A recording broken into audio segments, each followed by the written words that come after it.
PlayStation ain't dead, dead. PlayStation ain't dead, dead. PlayStation ain't dead, dead. PlayStation ain't dead, dead. You heard what I said. PlayStation ain't dead.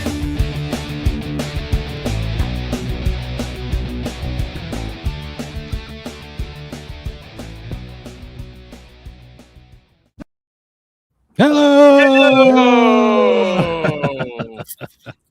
That was fucking, dude. Chuck Norris. Chuck Norris makes everything better, no matter what goes on. He really does. Chuck Norris can do no wrong. Welcome to the PlayStation Ain't Dead podcast. Now with more AI. Yay! We love AI. We've embraced it.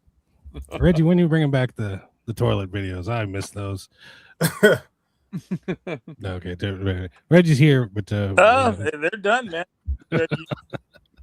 You got enough for the next 6 You didn't days. want any more AI with your statement, so I deleted all of them. What? No, that's okay. delete We can scroll back in the chat and find them if we need be. You gotta put them. You gotta put them in your videos on YouTube, Reggie. So Yeah. just edited them in. Nah. To celebrate Will's birthday, I'm not going to do any more AI. No. Are we still celebrating? Huh? No, we can't celebrate Will's anymore because We're still it's David's celebrating. birthday. It's David's birthday. Hey, today. it's David's That's birthday. right. Yeah. man. There you go. Yeah. Man. Happy We're birthday, down David. south. Down Boots on south. the ground boots on the south. ground. Boots on the ground south. Yeah. All right. Welcome to the PlayStation Ain't Dead podcast. I'm Will. Over there, that's James. And beyond James, we got Sean. Below me, we got Reggie. And in the corner there is our guest this evening, Evan, a.k.a. SirJumpCelot from JumpTV. Welcome to the program, Evan. How you doing? What's going on, Evan? Welcome. How are you guys? Oh, we're good. Doing good. Good, man. Fantastic. Nice. Fantastic. Sir jumps a lot. I want to get into it real quick. Yes, sir. You obviously went to Game On Expo. I did. You got there a fashionable way. I saw. Explain that. So my buddy is a pilot for American Airlines, and he's been saying for years, I'm gonna get you to get your pilot's license. It's gonna be fun. And I was like, maybe it's expensive, but maybe eventually. So his family has like a small Piper plane with the wings on the bottom, and we fly out of French Valley every now and then, just like for the hell of it. And we all play video games together, and I was like, dude, Game On's coming up. I've never been to an expo out of the state before, because I've only ever been to the SoCal Gaming Expo. And I was like, dude, let's fly out there and let's stay the night, and let's just go to the convention and fly home in the morning. And that's what happened. It was fun. Dude, I was watching I watched the video, and I don't know. Do you know who that was? The La Bamba Express that you were on. I know. It was the Buddy Holly Express. Yeah. I don't know. My only question was, like, what's with the dudes in the back? Why you couldn't get some like American Airlines stewardesses, like, it's just chilling in the back? They needed, I know, right? With the tiny amount of space that I have in between right there. Yeah, exactly. Join the Mile High Club, right? Cross two things off in one fucking shot. I mean, it's not Game gonna be my Expo only and Mile flight, High. maybe. Does Testing the weight capacity that first round. Does rubbing one out in the bathroom on a plane, does that count as a Mile High Club? No, it doesn't. No. It makes you very sad and lonely. That's what that makes you. I'm asking for a friend, but anyway. What do you think is worse, rubbing one out on an airplane or taking a shit on an airplane? I'm taking a shit on an airplane. But Oh, I've heard horror stories. I'll take a shit on an airplane. Yeah, I've heard horror stories of the suction in the toilet. Like some old woman. She got on there, and she's fat, and she formed a seal. And then when she flushed this toilet, it sucked her insides out. I mean, like her intestines and everything. I heard. Sounds like a movie. This is a story I heard. Well, you know, it could be. You heard it in grade school. Yeah, I know. Yeah. It's like the nude code for Tomb Raider. You know, it didn't exist. Well, we're starting off with a bang. Evan, what do you collect? I know you collect video games, but what consoles do you have? So currently, I have a pretty, compared to a lot of the people on YouTube, I have a relatively small collection. I started collecting, like really collecting, about 2017, 2018. Wait, hold up. When you bang on the table, it's like blasting through the mic. Oh, my bad. Yeah. Yeah, I started collecting around I would say around 2017, like late 2017. My main console that I collect for is PS2. I love the PS2. That's me, PS2 and then into PS3 for me is probably the golden era of gaming. Because PlayStation 2 was my first PlayStation console, because I started with Genesis and then I had a Dreamcast and then I moved up to PlayStation 2 into 3 and then I did original Xbox and whatnot. Mm-hmm. But PS2 mainly, I'm kind of all over the place. I have original Xbox, I have Series X, I have a Switch 2, I have the regular Switch. It's kind of just a smorgasbord of stuff. But I do collect for the Evercade. I have the full set of the games. Not the hardware, but like the games I have the full set for. So I'm continuously collecting for Evercade. I always say, damn Evercade for putting those numbers on the side of the spines. And now I have to get all of them. You have to get them all, man. You're like, if you're missing one, you're like, I know. Did you jump on the new console or? I did. I actually scored one of the N64 editions. Oh, yeah, very nice. Yeah, I was sitting there. It was in my cart, and I decided within 5 minutes. I was just like, you know what? Why not? Let's just do it. Oh shit! Check it out. Remember when I said the woman got her insides sucked out? Brandon was on that plane, and I guess he saw it happen. I was there. Reggie, were you about to say something? I'm sorry. I saw your mic go. No, Reggie. Evan, so house is on fire. Mm-hmm. Pick one PS2 game. What game you grabbing? This one. Okay. Holy, greatest hits. Greatest hits. Throw that fucking thing out and get a real goddamn copy, Black. I have the actual black copy of this too. But no, let's just hide those real quick. My favorite series of all time is Ratchet and Clank. I'm missing one of the games to have all of the games. But yeah, this would be, I guess, the whole franchise that I would save. I would grab as many Ratchet and Clanks as I could do. 1, 2, 3, deadlocked, all of them. I would just Quest for Booty. Quest for Booty. That's the one I'm missing. That's the one I'm missing. That one. That's nasty. Did you get the PS5 or play the PS5 one? Oh yeah, day one. Yeah. Oh, of course. That's an amazing game. That was actually the deciding factor for me to get a PS5, because I was like, I have to play this. So I went and bought a PS5 and Ratchet and Clank in the same day. There you go. David says thank you for the birthday wishes. Don't thank us. Thank Reggie. It was his idea. Okay, Reggie. Reggie. What? Evan, Reggie, what have you been playing lately? I've been actually, when the new Yakuza games come out, or the Like a Dragon games, I've been going through those. So I just finished Kiwami 3, the remake of 3. So I've been doing that. But for multiplayer, I've been doing a couple of things. I've been playing a lot of Ark, Survival Ascended with my buddies. We're doing like a RP server. I just jumped back into Red Dead 2. Actually, earlier today, my buddy was like, let's play some Red Dead. And I'm like, okay. And then I tried playing Marathon, but I can't get into it because I'm just... What the fuck is that? It's Bungie has a new extraction shooter that's out, and I got on, and every game I'm dead in like 5 minutes, if that. And I'm like, fuck, this is crazy. I tried. I gave it a shot. Yeah. So that's the thing with that. You're talking about Marathon, right? Yeah. I don't know. Like I know Sony pumped the hell out of that game. You know, they brought a controller out, they had headphones out. Mm-hmm. Yeah, they're banking off the name Bungie because of Halo, obviously. Yes. I don't know. Destiny carries some weight. Yeah, and Destiny, I guess too as well. Yeah, you're right. But I don't know. Like I don't know. It could be a slow burn where, I don't know. It gets to the top where they just got.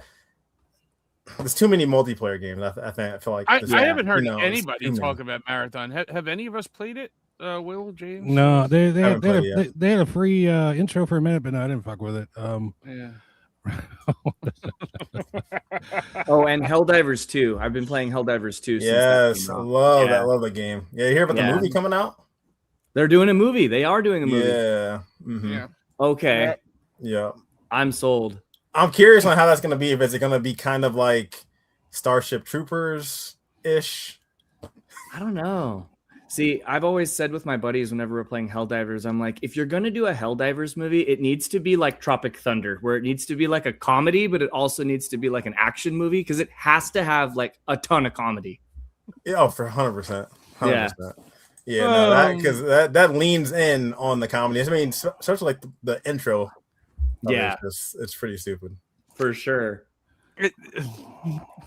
It's so funny. It's ridiculous. I was having a conversation with somebody today saying we really don't fucking rag on the guy anymore, and here you are fucking throwing him up on the It's all Will. What are you talking about? It's not me.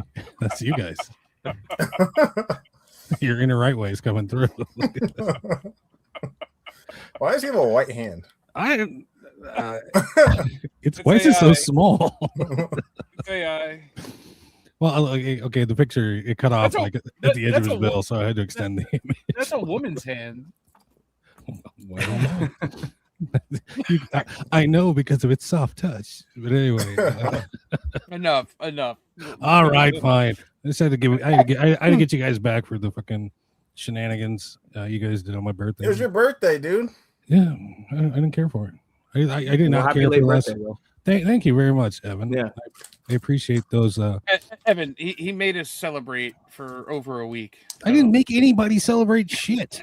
I just didn't come on the podcast. Mine's a week from tomorrow. Are we celebrating mine too? Oh, yeah. We'll shout you out next week. If you're going for Will rules,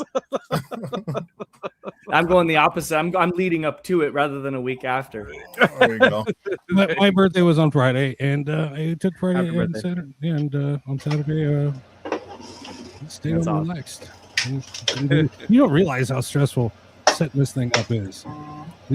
Reggie, are you cutting vegetables on the chopping board? I can hear you guys again. Okay, there we go. There you go. Reggie, every other word coming through was before. It was just like, yep.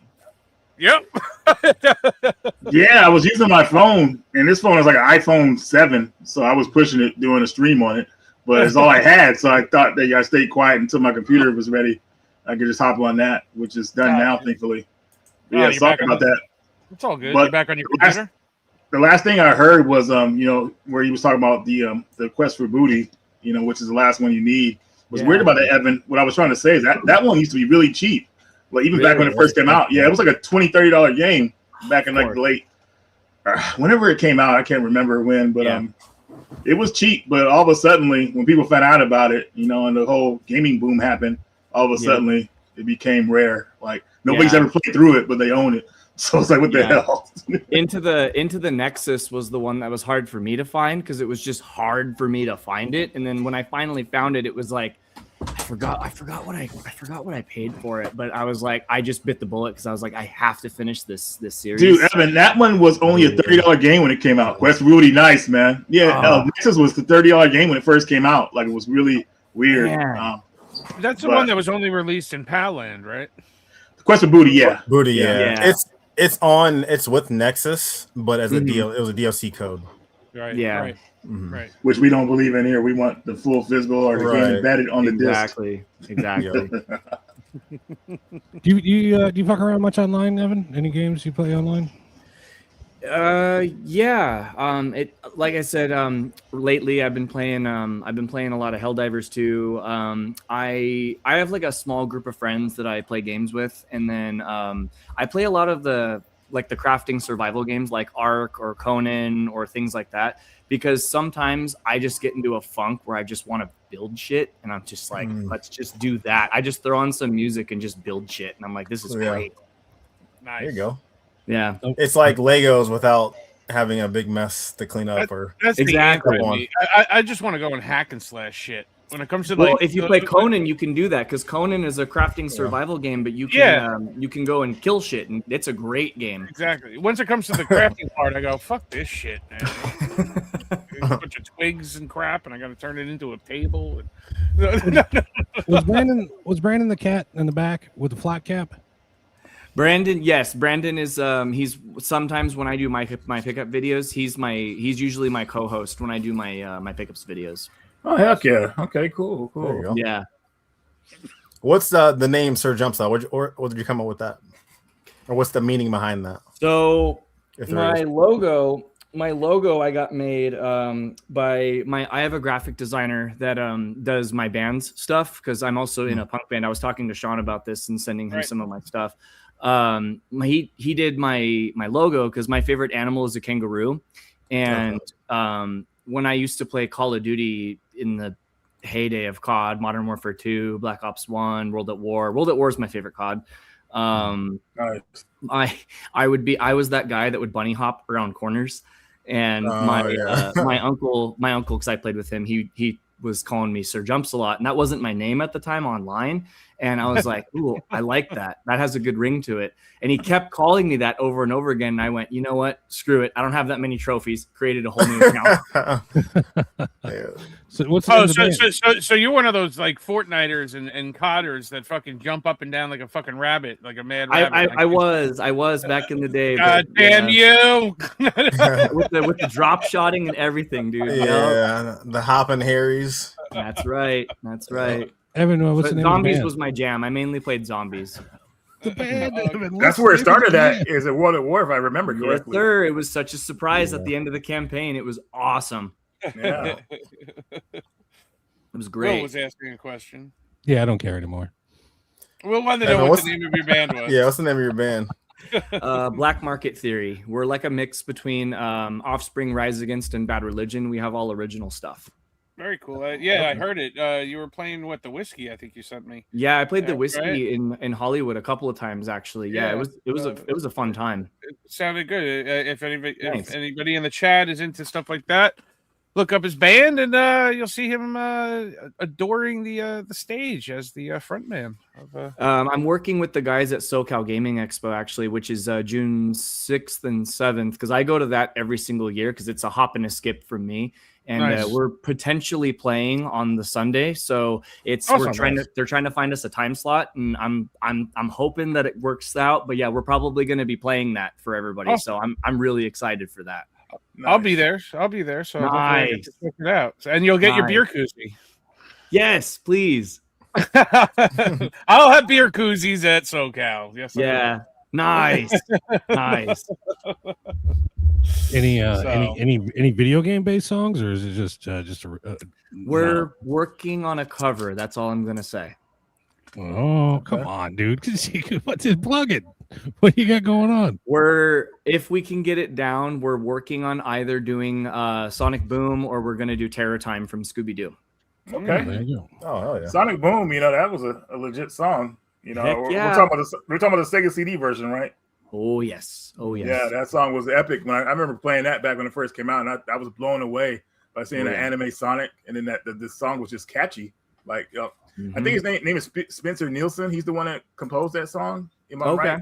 Evan? I can't remember. But I actually had the song.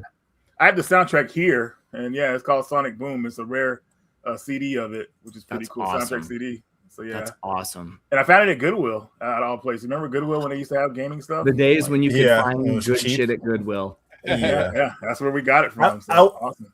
I was there the other day, and I texted these guys. Their prices are ridiculous. I mean, at least the one by me, Michael Jackson, the game for PS or for the Wii. Yeah, right. It's like 30. They had 30. It was like $30. They slightly priced it under like eBay sales, just because they know people are going out there scalping or looking for stuff to flip and stuff. I hate Goodwill, but you gonna tell them what you almost did, James? No, your idea. No, Will's idea was my this. idea. Oh, now it's my idea. Okay. Will's idea. Here's what James was gonna do. He was gonna take a DVD, $1.99 price tag, put the innards inside scalp the $39.99 case and put the innards in the DVD case. Yeah, there you go. There you go. That's the way to do it. Nice. I mean, you could go get a Wii case for like 50 cents somewhere, right? It was all Will's idea. He's like, do it. Do it. No, he couldn't do it. He was it was under the glass case by the door. No, it was right by where they come in and out, like from the back. No, man. No. Gordostein, he says that he might be at SoCal this year. If you do come, man, come say hello. I'll be there. Yeah, absolutely. I believe Chris is giving me a table, so I will have the banner out. The banner will be fun. The banner. Did you see the banner at the show, at Game On? I did. I came down the escalator and I saw it and I was like, hell yeah. And then he said nobody was ever at the table. Yeah, I ran into Reggie though. That was Reggie's job to be at the table all day. I mean, no, it wasn't. I had wanted to say hi to Reggie because I just wanted to come up to him and just say, hey man, like, I really love watching your videos on YouTube. Every time like one of them pops up, I try to like watch it just to see your recommendations. Cause I like the fact that you're like different than everyone and you kind of think outside the box a little bit. Cause I recently got into shoot 'em ups because of you. So I was like, hey, like, thank you for that. Okay. It's super awesome. Heck yeah. Right on, bro. And then as you get closer and closer, his stature gets bigger and bigger. You're like, oh, you get he signed my Evercade verses too, so that was sick. So thank you, Reggie. That was awesome. Yeah, of course. It was funny because I think we met on the last day of the show, right? Like it was a Sunday. It was like Saturday, actually. It was Saturday? Okay. Because I remember where we were at one of the booths by the front door. I remember, and I was looking. I found something there. I can't remember, but yeah, that's where we met at. So very cool event. I haven't done my Game On video yet. I'm still doing that. But what I really liked about the show was I loved their free play arcade, even though I didn't really get to play it this year like I wanted to. But it was pretty like badass what they had there. Like they had Typing of the Dead. I thought that was sick. Yeah. Yeah, all games, Typing of the Dead, dude. Like seriously, like 40 words per minute or whatever speed you could do, whatever. That game was intense. That's crazy that was an arcade game though. You know what I mean? Yeah. There's a full on keyboard. There were two keyboard, man. Nice. I've never played it. It's nerve wracking because I used to be good at typing and everything, but when I play that game, I get so nervous, dude. Like, dude, you mess up on the word, you got to go backspace and try to get it right. Like, it's insane. Yeah, you probably have to like go in there just not thinking that you're playing a video game and just actually think like you're just typing. Because like I could type really well like when I'm like not thinking. You know what I mean? You just do it. But if you're thinking you're playing a game, I'd probably fuck up as well. Evan, when you're out looking for games, where do you go? Do you just go to the local shops, or do you get down and dirty in the thrift stores, garage sales? What do you do? I kind of do a little bit of everything. I'm on Facebook Marketplace a lot because a lot of people out here, especially out in Reggie, before you joined in, I was telling the guys, I live in Temecula, which is north of San Diego. I don't know if you've ever heard of this town or this city before. Around me, I have a bunch of areas that have like RV homes and a lot of mobile homes, and a lot of people have estate sales out here, and it's really cool. Oh, wow. But careful what you say, because Easy Gamer's in the chat, and he's a Californian too. Always lurking. He's gonna lurk on all your stomping grounds. He's now, like, keep going. No, I don't collect anywhere. I don't do What are the coordinates?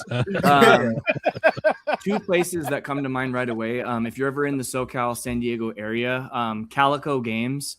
They have now they have 4 locations, but they're in like Vista, Oceanside. There's one in Temecula now, and then my buddy Kyle owns a place in Lake Elsinore called Retro Gorilla, and that place is awesome. He has his own little events like in the parking lot where they close it down and they bring out like vendors. It's like a mini expo every few months. It's awesome. That sounds rad, dude. Yeah. Any crazy pickup stories from the wild? There's only one that comes to mind, and I knew that this game was expensive and I knew that I wanted it. But I ran into I was coming home from I think the San Diego Zoo with my lady, and we stopped by Calico Games on the way home, and I found Samurai Western right inside of the glass cabinet, and I was like, that has to come home with me. Very good game. That was really cool to find that. Oh my God, Evan! When I first talked about that game a few years ago on Jason's channel, because that game nobody knew about. You guys blew it up, Reggie. Yeah, the game was going for $20 back then. This is like back in 2018 or something like that, 17. I can't remember. But when I talk about that game on that channel, man, it went like viral for like a gaming channel, or whatever like that. Like everybody was buying that game online. It went up to like $200 to $300, and that wasn't my intent. I just wanted people to know about a cool game, which it is. And also, Evan, I don't know if you know, it has a reversible cover on it too. I was just gonna say that. I was gonna ask him the exact same thing. Oh, son of a bitch, it does. Yeah, I like the reversible cover better because it shows Phil and his brother on it. I was gonna say it's so weird that game has a reversible cover. yeah. I like the reverse cover better, but both covers are good because they show all the characters. But that game has a hidden 2-player mode on it too, so if you can play 2 players with somebody if you want. Yeah, me and Brandon actually did it. It was fun. Gunslinger and a samurai. Yeah, Easy's calling you out. Just stay out of my territory. What town is Easy in? I can't remember. It's California. It's a small place. Yeah, California. It's in California. You know. Dude, I am such a small fish in this pond, and I'm not one of those. So as of CLZ games currently of my scanned games, I have 1535. That's what I'm at right now. That's a good number. That's a fucking respectable number, dude. But you're not in complete fucking insane zone like I am. You know what I mean? So where like you don't have fucking room on the walls to put anything in. No, it's cool though, and I respect everyone's collections because James, I saw that you are going for a full PS5 set, and that's sick, dude. That's awesome. I just with the games I got today, I'm sitting at $19.99. One more for 2K right now. That's sick. I definitely I had to take I was going for the full set too, but I had to take a break. I'm far behind James right now. I'm probably about 500 games behind James right now. James, what's gonna be game number 2000 for you? Oh please! Let it be that Dora game. Do it. No. I already have that one. I already have it. It will be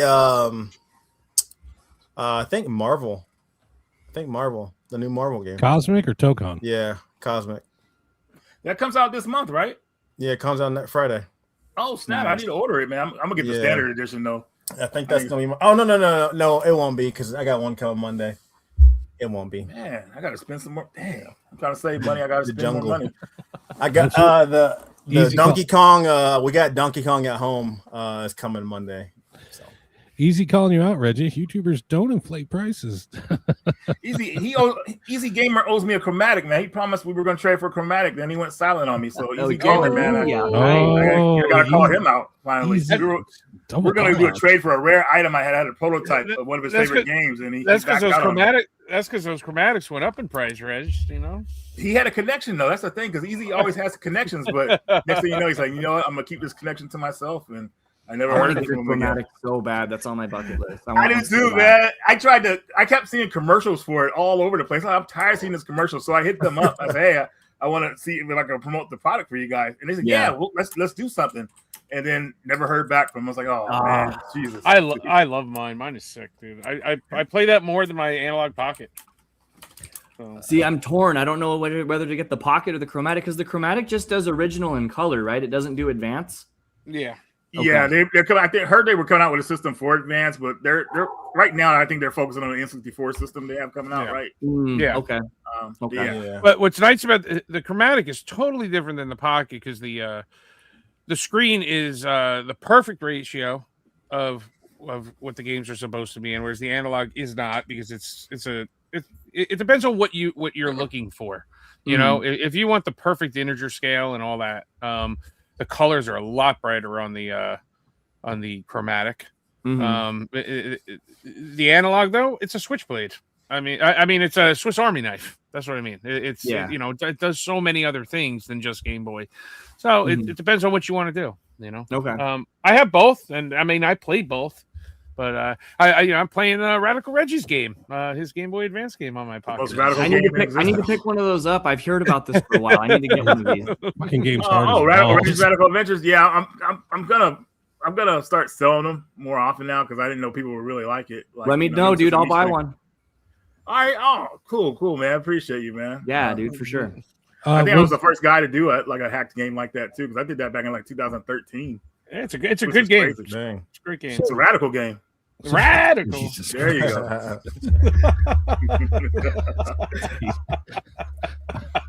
I lost my train of thought. Fucking hell. So the Chromatic and the Pocket, they play Game Boy Color. Advance. No, the Chromatic only does Game Boy and Game Boy Color. Does. Yeah, And the Pocket does Game Boy Color, Game Boy Advance, Game Gear, Turbo Graphics. Oh, and you can Pocket too, right?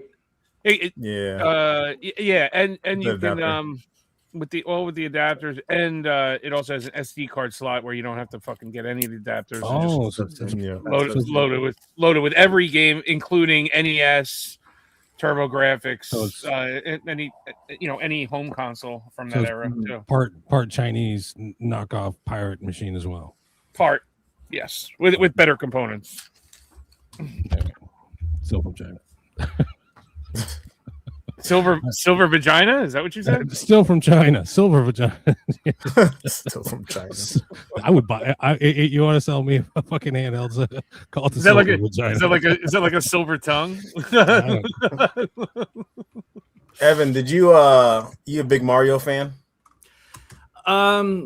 When I was a kid, I didn't have any Nintendo consoles, so this is because I guess excluding the Game Boy, I'm talking like home consoles. My first Nintendo console was the Wii. That was my first one. Oh, damn. Wow. Yeah, I didn't have an N64. I didn't have a Super Nintendo. My cousin had Nintendo and I had Sega, so we kind of like played each other's shit. Oh, so I was a Sega kid growing up, so I played all Sega because I was the only one I knew that had a Dreamcast. But Mario, I like Mario. Yeah.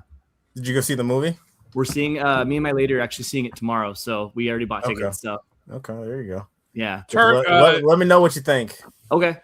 Turner wants to know why nobody makes a modern handheld for his one copy of Sonic on Game Gear. They do. It's the Analog Pocket. You can get an adapter and it plays all Game Gear games. There you go. Boom. We're not sponsored by Hey, Rob, Welcome. nice. He was texting me earlier. Nice. Thanks for stopping in, Rob. We'll let you know at the end of the program. I'm glad he showed up. Nice. Rob, we got to get you back on streaming, man. Last I heard you were taking a break, so get back in it. He moved to Virginia or something, I think. He did like a really long move. He just got his game room all set up again. I saw that. Yeah, very cool. Evan, you say you don't have a game room. Where do you store your stuff? Is it just a living room setup? Is it bedrooms? It's kind of in a mix of a bunch of different places. I have an entertainment unit where I have it's about three games like deep. So I have my PS5 is in one, my Switch are on the sides, and then in my closet actually, because I live in a 1-bedroom apartment, I have those cube rack shelves, and I have my Xbox One and Series X. I have PS3. My entire PS2 collection takes up an entire one of those shelves, and it's 2 deep each. So it's a mix of yellow tote bins in the garage, at my dad's house here. It's all over the place. Any in the freezer or the microwave yet? Now that you mention it. Yeah. Hey, listen. I gave up my kitchen Okay, my kitchen. Nobody in my apartment. Nobody uses. I use the kitchen upstairs. So my kitchen's filled with arcades and Nice. and all those mini arcades too. The kitchen counter just all has those like quarter arcades and whatnot. Yeah, my Evercade alphas are in my closet too because I have all 3 of them, so they're like sitting next to each other. Right. At the top of the show, Evan, you said you brought some of your favorites along to share. So what have you got? Yeah, I've seen a couple episodes on here, and people have like their games where they can just kind of like grab them from behind them, and I don't really have that luxury. So I went into some of my boxes and I kind of grabbed like just a handful of things that I'm kind of just gonna blitz through and just kind of be like, hey, like these are some of my favorite things. Some of your grails. Yeah, to me, they're some of my grails. But I think as far as like super expensive games, I don't have very many of them. I try to like my Game Boy games I collect loose, just so I can play the game. So do I. But I'm neurotic, but not that neurotic where I need to box. I guess I can show some of my stuff if that's cool with you guys. Yeah, that's yeah. Let's do it. All right. We are. No. He saved some for package time. This is some of his holy grails that he's showing right now. Okay. Yeah. So I'm gonna kind of just blitz through a lot of this stuff. One of the things is really big, so I need to like put it off to the side. But first, because these are right here, I have 2 of the Evercade special edition. Oh, Chris, does that look familiar, Chris? Nice. I have the wood grain one, and then I have the Neo Geo one, and then my wood grain one is actually the one that I play. So that's the one that I play constantly. Very nice. Does that one got a bunch of games implanted on it already? Yeah, so the Atari one has this one has 50 games on it, and then the Neo Geo one has 14 ones on it. And I'm debating on if I want to get all of them, but I have these 2 and the Capcom one, so those are the handhelds that I have. And then I have the EXP, and I have the original Atari Evercade 2, the fatter one, the white one. The white and the red one. Yeah. The thing with the handhelds, the games that come on them, not all of them are on on cartridges, right? Not yet. Yeah. So that's kind of the selling point, right? Because you got the Neo Geo cartridges, but you don't have that Neo Geo console because it has like three or 4 more games on it, right? Yeah. I originally heard about Evercade on Middle Jesus's channel. I randomly there's like a handful of YouTubers that I watch occasionally, and I popped it on, and he did like a review of the handheld, and I was like, "What is that?" And I went down a whole rabbit hole. I was like, "Okay, I was a very early adopter. I ordered the like the launch edition of that white and red one, So that's so sick. That's so sick. This is the largest thing in my game collection. Let me grab it real quick. This is my favorite online shooter of all time. This is the Battlefield 1 collector's box.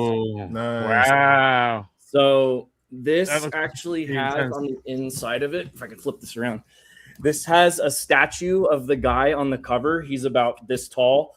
With like interchangeable arms. It has like a polyester flag. It's got some playing cards. And then it also comes with like a pigeon carrier because it's World War I. So it's like a pigeon carrier with a code on the inside. So that's really sick. That's pretty sick, dude. That's a cool. I was at Calico Games. It looks heavy. On the shelf. $30. What? Are you serious? $30. I have the price tag to prove it. It's on the inside, but it was $30. Damn. There you go. I wouldn't pass on that either. In my opinion, I will say this on the internet. This is the greatest multiplayer experience I've ever played, ever. It's awesome. This game was so much fun. Easy. I know it got a lot of heat. I loved Battlefield 1. It was it was so gritty. It was just such Was that set in a World War setting? World War One, yeah. Okay. Yeah. It was so much fun. Our whole house just like before I moved in with my lady, my whole house I was renting a 5-bedroom house with some of my buddies, and we all would after work get on and party up and just it was like all night. It was so much fun. So much fun. I'm just gonna kind of blitz through some stuff. Sure. Yeah. So this is the Owlboy collection. Yeah, I have that. Yeah. Yes. I love this game. This game is sick. Yeah, made by one dude. I know, and it didn't take him like almost a decade or something. It was a crazy amount of time. Yeah. This is one of my favorite collector's editions. I randomly saw this in the glass cabinet at Book Off, actually, in San Diego. And I was like, I have to have that. That's coming home. So yeah, Owlboy. I love Owlboy. Lately, I've actually been going on those limited run vault drops when they like re-release, I guess, a bunch of their older stock or something or whatever they have. No, they find it. They find it. But I picked up Grim Fandango and Sam and Max. So I very cool. So these are technically recent pickups for me, but these are holy grails because I have several of these, and when I build my computer desk, I'm gonna have all my big box PC games like kind of up top. So I'm really stoked to get those. And those are the PC versions too, right? Yeah. This is, I think, next to Battlefield 1, one of my favorite things in my entire collection. This is the Doom Shadow I love Box it. I have limited run. I actually scored this on eBay, and I don't shop a lot on eBay anymore because prices are just outrageous. Yeah. But the guy was selling it for like $90 cheaper than what it was, and I was like, "What's wrong with this thing?" And I kind of like zoomed in. The plastic was off. Nothing else was wrong with it. Oh, okay. So I was just word of advice for you. It's open, right? It is, yes, but the game's still sealed. Yeah. Take out that frame and take the batteries out. Really? Oh, because of the batteries are out of it. Yeah. All right, good. That was the first thing I did when I got the Castlevania and the Doom collection was I popped the batteries out because I was like, I open everything. And then like, that was years ago when that came out. And just recently people on like limited run sites were like, wait a minute, these have batteries in them? Oh my God. And they're like, but I kept mine sealed. I don't want to open it. And they're freaking out because they don't know whether or not they should keep it sealed or take the batteries out. Yeah. I don't want any fires starting in my place. That's for sure. Well, it's just acidy boxes, What up, Jerm? What up, Jerm? What up, Jerm? I don't know who you are, but hello. The germ rules. Nice. I think some of my favorite things to collect, actually, I have a bunch of these. I'm trying to get all of them, but some of them are a little bit out of my price range right now. I like to collect the limited run VHS editions that they put out of their games. Very on had one. Wow. Look like the clamshell cases, like Blazing Chrome. This is one of my favorite games of all time. I got Myth Force. I have Carry On. So I like these because they look like clamshell like rental cases. Yeah, those are dope. Yeah. So these are. I don't think they've come out with those in a little while now, right? No, they did one for Ren and Stimpy, that like the Nickelodeon one that they just did. Yeah. I thought that was just in a cardboard case. No, I'm talking about the actual plastic clam cases like that. I have 3 more things to kind of like just to blitz through. I have a copy of Seaman that's complete. Ooh, very cool. So this is an experience. That looks clean. I believe it's pronounced, it's pronounced C. My buddy and I saw this at I forget where we saw this. Well, we saw it and it was kind of pricey, so him and I kind of like split it. And he was just like, "Bro, I don't want this thing anywhere in my collection. You can just." You're like, "Sure, I'll take that." No problem. Yeah, why not? I had no I saw this on AVGN years ago, and I was like, "This looks super dumb. I must have this." I like Gamecast. So, my rarest NES game. I don't really collect NES in box, loose, really. But I do have a copy of Metal Storm, the original. Ooh, very nice. There you go. Yeah. Amazing game. Great game. Yeah, I saw that they did like a re-release or something of it in like a box. Yeah, collector's edition. Yeah, that's really cool. Retrobit did that with a little figure and all that. Yeah, that's so sick. One of my favorite things in my collection, Ratchet and Clank's my favorite franchise, but Sonic is my favorite video game character because that was the first game I ever played. Right. I did get my copy of Sonic 06 signed by Jason Griffith and Pete Capella from Silver, who voices Silver. So I got this as a joke, kind of, because this game is not the greatest. Did you play through it a little bit, man? Oh no, this was Reggie. This was actually my very first PlayStation 3 game. Wow, dude, it's kind of wow. funny because I remember the whole like advertisement for that game. It was really big and like it was like Sonic and the Princess and like will they? You know, it was like kind of like that moment, like in like from like Howard the Duck in a way. It was really weird, but it was. There were parts of it that were really fun. I'm convinced it like wasn't a Sonic game before at like the last minute they were just like, let's make this a Sonic game. It's a weird experience. That's cool. That's cool. You got that. Yeah. He came to my comic shop in town and I was like, oh, I have to go. So I just brought it and he laughed because he was just like, yeah, this game's not the best. And I'm like, I know. I know. This probably is one of my favorite things in my entire collection. There's a limited amount of these. There's actually a certificate of authenticity. I couldn't believe that I scored one of these. I was like, when they announced this, I jumped online so fast, but this is the Gargoyles special edition for the Gargoyles remaster. Nice. So this actually has the figure on the inside. That's cool. That's pretty badass. It also has the VHS clamshell case for the game on the inside. Oh, that's cool. Oh, that's wow. cool. I remember I didn't know that was that cool. Like when I ordered the Gargoyles thing, I was like, I'm not going to get the collector. You know what I mean? That's awesome. The way that the box is, the way that it opens up like that. I like I'm that. going for a full set of the actual figures. So this is going to sit like up with the other ones. So I was like, I have to get this. I can't remember what number I have right now, but it's in here. There's a certificate of authenticity, and I'm like, I open everything and I play everything. I rarely That's keep the way to do it. Yeah, I rarely ever keep games sealed. Best experience. Look at Will. Will's hair is. Although, Will, I will side with you on certain things. On certain things, I will side with you. Sometimes I do double dip. Where if a game like Mouse PI Detective is coming out in a few days, right? I pre-ordered the deluxe edition, but I will buy it digitally, and I don't think I'm going to open my copy unless it ever gets delisted or something. Yeah, dude. That is, it's so weird. The game comes out in a couple of days, but the physical doesn't come out until July. Like I went to go pre-order it the other day, and I'm like, I'm not. It's coming out in July. I got time, and I know I'm going to screw myself because I want the collector's edition. I got one more thing, if that's cool with you, gentlemen. One more. No, all right. No, yeah, of course. He's like, no, get him out of here. All right. We all have probably ordered from Limited Run at one time or another, and they've probably screwed us over once or twice.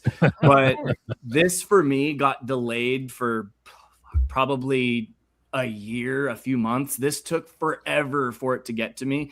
I mean, it is what it is. I've had the game digitally for years, but I brought this in and my lady was like, where are you going to put this? This thing is massive. And I was just cracking up. But this is the Far Cry Blood Dragon action box set. Yeah, so this thing is huge. But when you open it up on the inside of it, it actually has a working VHS for like some of the cut scenes, and they did like a trailer for the game. Action figures, the cassette tape soundtrack, and the game, which is still sealed. Will, it's still sealed. You have it. You got it on PS3? Huh? You got it on PS3 or PS4? I do, and then they did the PS4 like remaster of Far Cry 3, and then they released it separately. So yeah, I picked it up again because on PS3, I mean, Blood Cry was only available digital anyway. So that's why. I mean, Blood Dragon. And then I guess this is it for the box, but I have the Castlevania Contra, and this is Vengeful Guardian Moonrider. So that's a great game. Yeah, it is a great game. And I collect these. I think aren't these the same guys or the same publisher that did Blazing Chrome? Because it feels really similar. It is. It's done, but Joy Smasher. Yeah, it's the same studio. Yeah. Yep. And that's kind of just a little section of my game room, but yeah, that's kind of the things that I like to collect. So yeah, very awesome stuff, man. Very cool. Yeah, dude. Thank you. I like it. Yeah, that's cool. And I can see Turner watched my latest video on the channel because yes, Tony Stewart is my uncle. Yes. He's driving. If his messages come out goofy, we do have a small announcement we'd like to make. on this evening's program, and I'm just gonna let the video speak for itself. So here we go.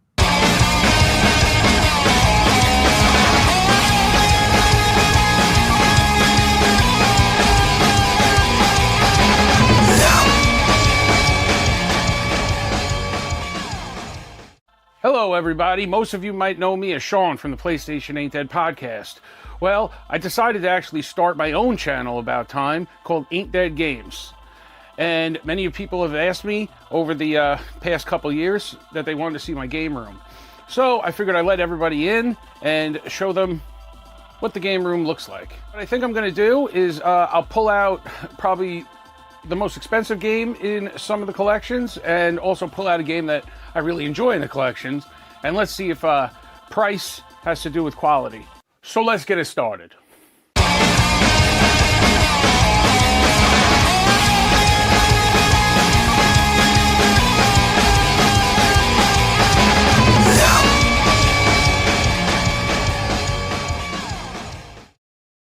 Ooh, look at that. There you go. I should have said headphone warning before. Jesus Christ, it was loud. That's the way it's supposed to be, man. I've been a busy beaver all week, man. Fucking editing, recording. Well, first I had to clean the fucking room. That's what I had to do first. So let's be real, Sean. You move one mess, you filmed, and then you move the next mess. Yeah, I did. I know I did. I know I did. Move the mess around. I definitely did do that. You're definitely doing the mess around, but yeah, Sean's got a new channel coming up. So go ahead and like, comment. Yeah. So right. the channel has started. There's no videos on it yet. I plan on dropping that video this week, and I hope you guys come over and subscribe to the channel to help me out in the beginning stages. So, because obviously I'll be starting with 0. So here we go. I think James or Will have a link. They'll throw it into the chat. Oh, they already did. So, yeah, subscribe, be patient, and the video will probably come out this week. Thank you all. This is a limited run of YouTube channels. Yeah, I promise videos coming. I promise, guys. No, I have about maybe 5 more minutes. I have to film the closing of the video. It's almost done, so it'll probably be up maybe Monday or so. Monday. Nice. So, all right, guys. Let's get into it. This is the news. Oh wait.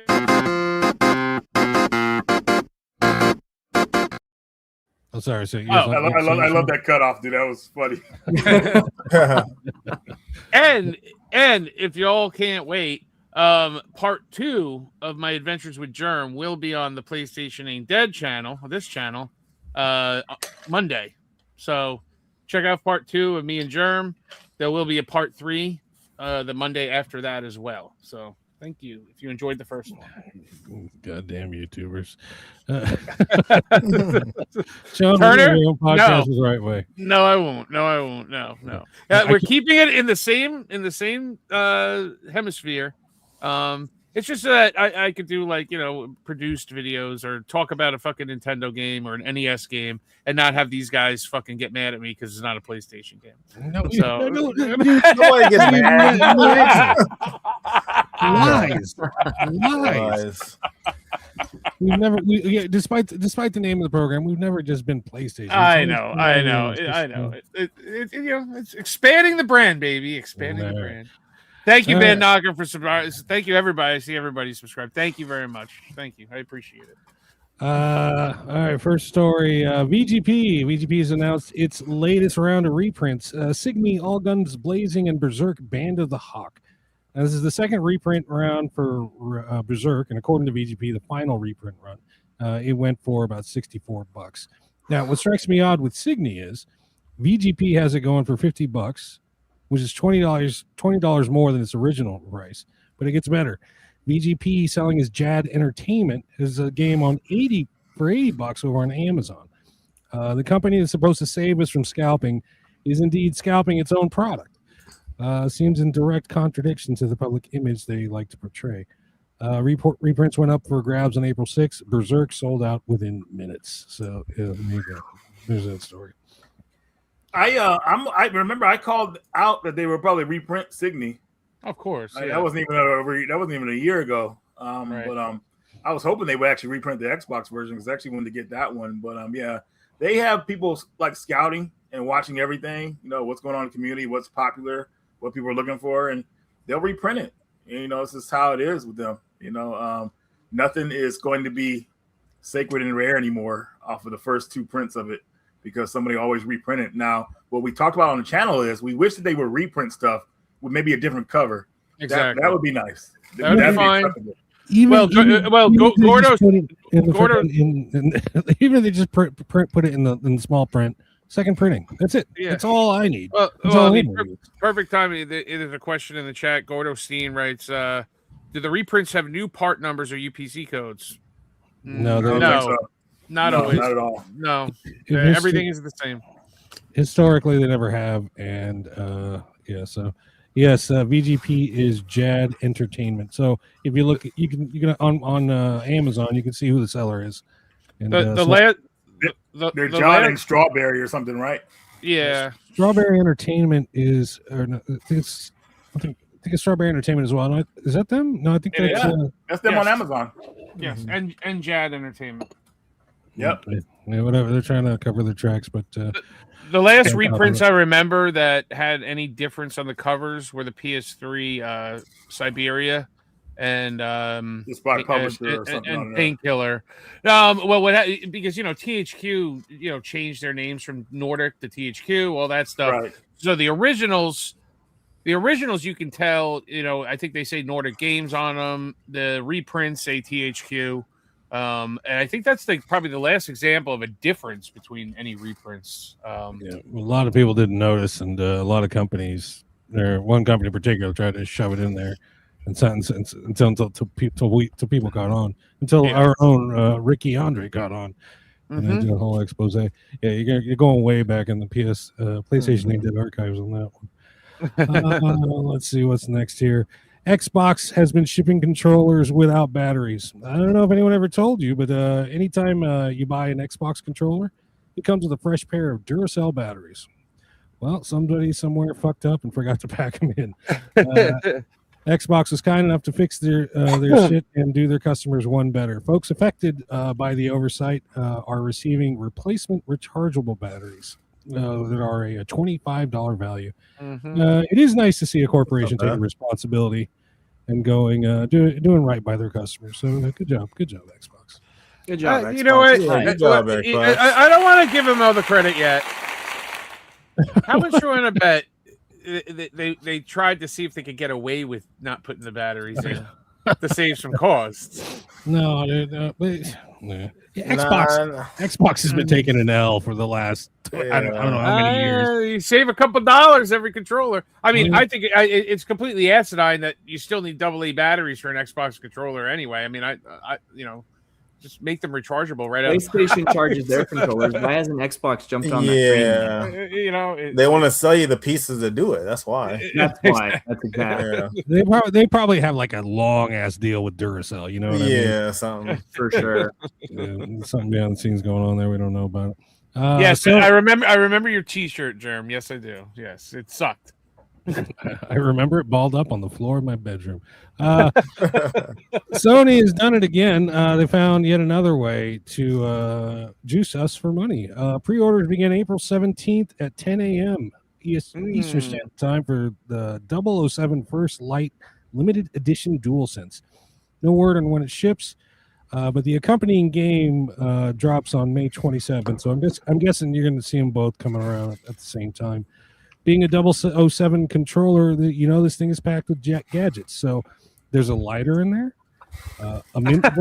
there's a mint breath spray, and a retractable 100-foot high modulus polyethylene rope with grappling hook built right into the grip. So you guys get that to look forward to. Oh, can it drive my car too? No, you got to get a Tesla for that. I'm sorry. Hugh filled it with everything. Let's see. The godless heathens over on Sony have delisted another crop of spam games, including Jesus Simulator. Oh no! Earlier this year, they got rid of over 1,000 games, mostly from the publisher Thai Games. These games mostly consisted of easy-to-get trophy games or copycat games like Arab Drift Cars. After the most recent purge, we lost such gems as Urban Driver Simulator, Water Blast Shooter, Wet Gun Supermarket CEO Simulator, and of course Jesus Simulator. Thankfully, Arab Drift Cars was spared, both 1 and 2. Seriously though, these spam games wouldn't exist if people didn't buy them. And who's buying them? Trophy hunters. Ugh. Yeah, even filthy resellers aren't as gross as trophy hunters. Good looking out, Sony. My precious. No. Oh no. My precious. It's a real game. I didn't know until I wrote the story about Arab Drift Cars 2. But I guess that was digital only. But yeah, I just saw another article too that a bunch of other games got discontinued too, like Mario and Sonic Olympics, Beast Quest, Battlefield Hardline, the Jurassic Park game too, the collection thing. Yeah, that's crazy. Yeah, those are real games that are getting. I know. No, but it seems delisting is happening more and more lately. It's just going away. So. Do you think it's just music licensing? I mean, music that will play a factor in some of the delistings, but I think a lot of it has to do with server costs as well. Mm-hmm. Oh yeah, maybe in case of Jurassic Park, maybe someone lost a license. In the case of that's gonna be a licensing. Probably a Warner Brothers deal or some fucking bullshit or whatever. Whoever owns it, right? Hardline. Maybe they just needed the hard drive space for Battlefield 6. You never know. That was a PS3 era game, isn't it? Yeah.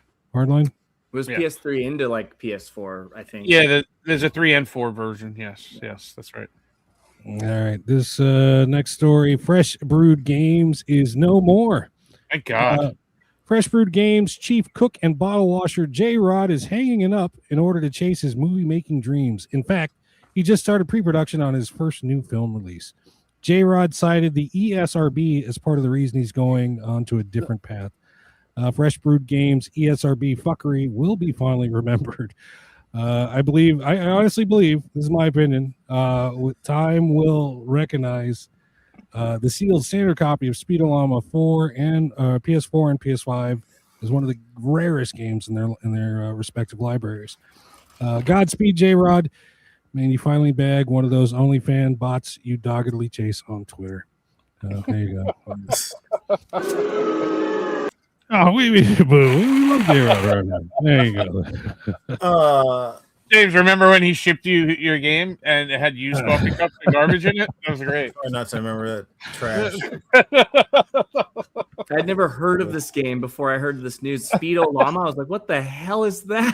Yeah, any game with a llama in it, dude, is like, what the hell, dude? Like, that's hilarious. It's not a bad game, actually. I haven't played the other one he released, which was, what was it? Project Tower.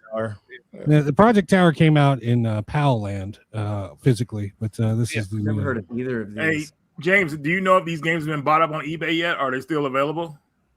Yeah, they're scalped already on eBay. Okay, I mean, at least Speedolama is, I should say. Project Tower, no. Project RNG hit me up talking about like get them now before they go out, and I was like, whatever. Yeah, RNG featured in his video. That one guy, what is it called? Physical Forever. Yeah.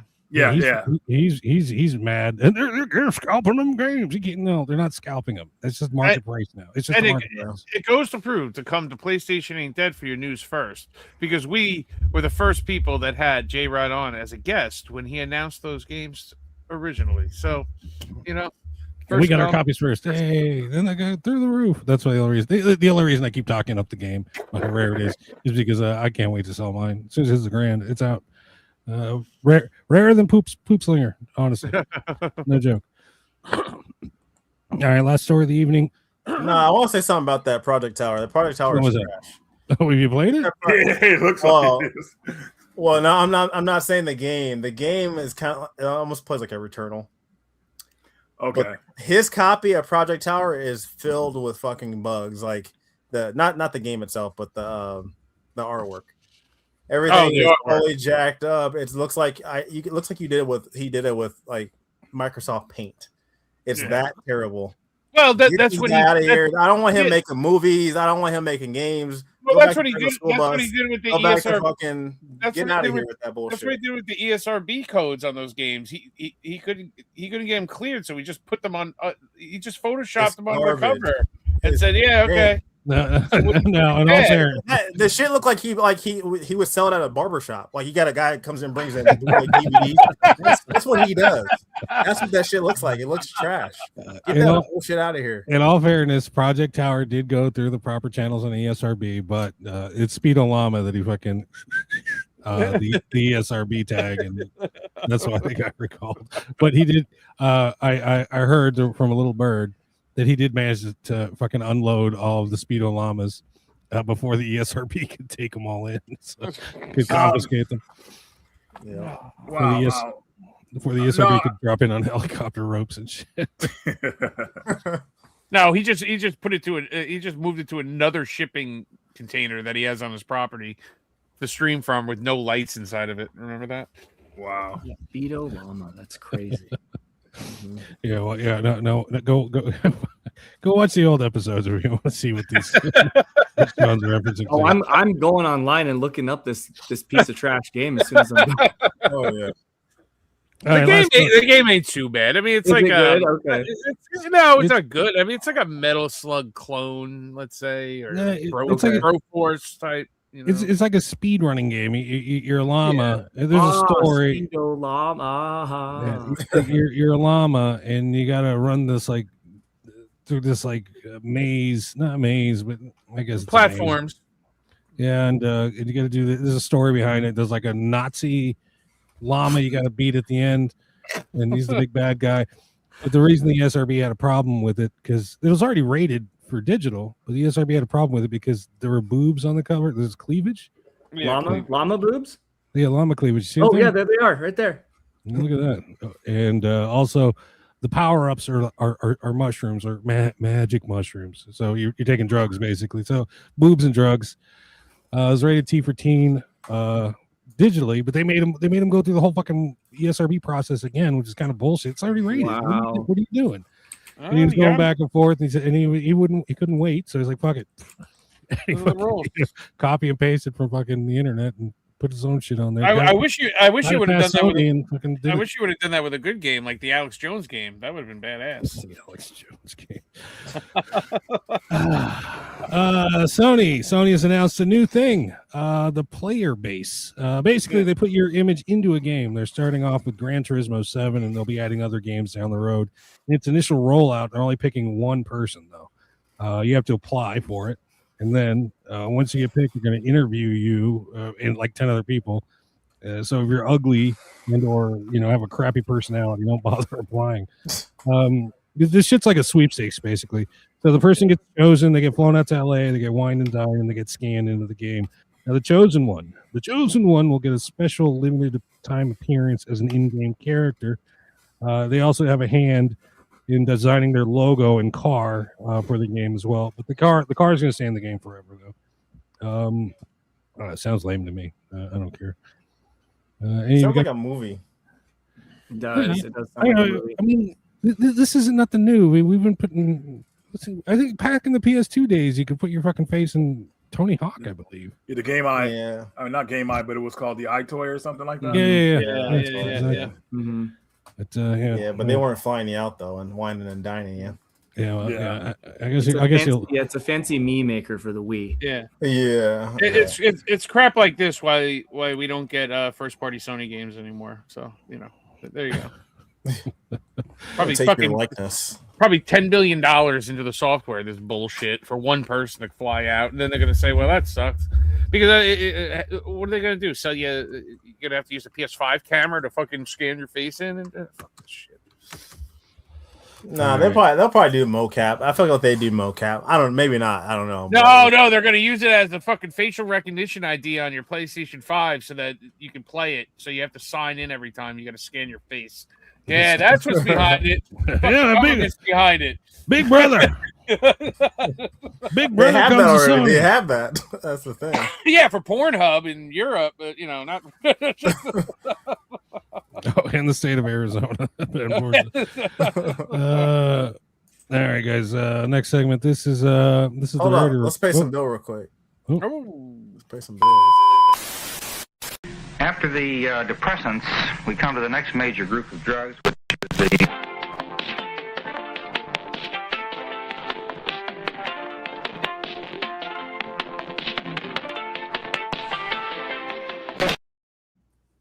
All right, guys. So just when you think you've seen it all, you have not seen it all.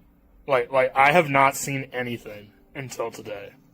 You cannot make this shit up. You cannot. The customer said it does not turn on anymore. What the fuck?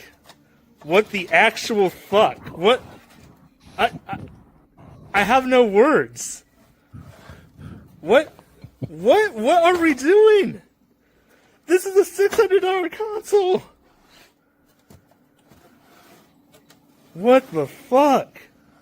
Dude.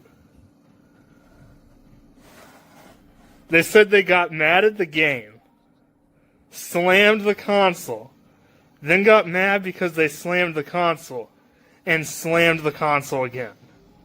And this is the result. That you can't make this up. You really can't. I mean, but look. At least the HDMI port isn't broken. That's a plus. Wow. That thing was stripped, dude. That's messed up, dude. Like, people would be saying have the weirdest stories for like console repair, man. Like Chris has told me some nightmare stories about what he's seen.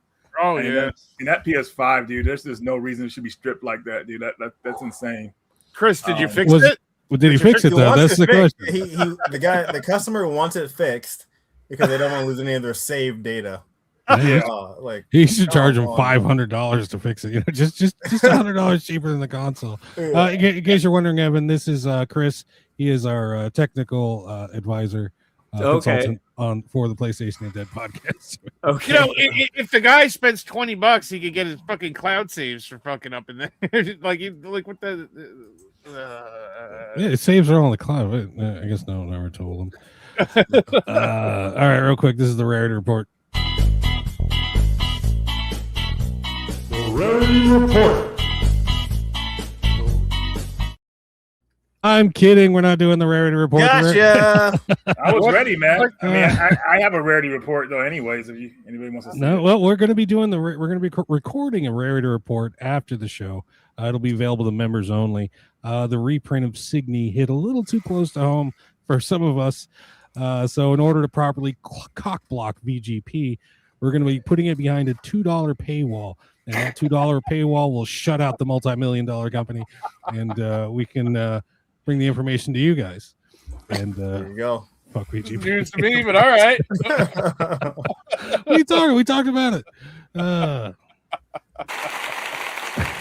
There you go. $2 paywall cock blocks the multi-million. $2 paywall to see Reggie's rarity report.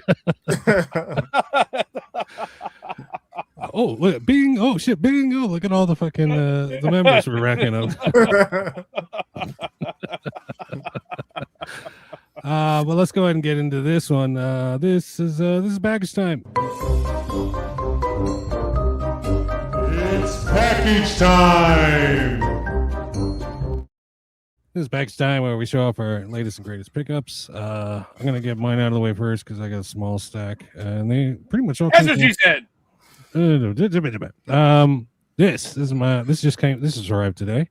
I got a new microphone. Yay! This year SM58. Woo. Yes. It's right here.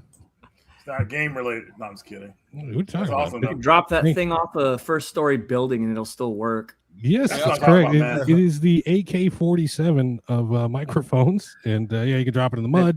Many of those. You can beat an unruly audience member over the head with it multiple times, and keeps it looking and keeps on ticking. You could also snort a lot of coke out of the net. What the fuck? I snort my coke off a CD like a regular person. You fucking animal. We got Dreams. I picked this up. I went. It's been a minute, but I did go back to Whatnot. My friend Daryl, he was doing a Whatnot stream, and I would say I got over on him on every damn single purchase. So I got this for like $3. Very nice. Oh, good stuff. And also, Will, you need to get Dreams on PS1. They have a PS1 version. PS1 version. Yeah, you should check out Dreams. I really want to play this because I heard there's a way you can play. There's a PT type version on here. I don't know, Reggie, you know what I'm talking about? Somewhat. It's probably like some kind of demo or something like that. But it's a weird Mario on there. Yeah, you can play. Basically, this is a make anything video game, and I'm gonna check it out. Didn't they take some stuff down on that game, or like not, or stop supporting it? I do recall there was some sort of limitation they put on it recently, but I don't know. But I'm gonna check it out. I guess you can like play other people's games and shit. Learn how to design games, animate, make music, and more. Discover amazing creations from players around the world and bring your own dreams to life. So somebody made his own version of PT on that. That's what that was. Nice. So. Yeah, so you're getting that. I picked up some loose games. So these games are, as you know, I like to buy games in pieces and then put the pieces together. And then I got something for my shelf that I didn't have before, and I get it at a fraction of the cost. Also known as cheap. Cheap.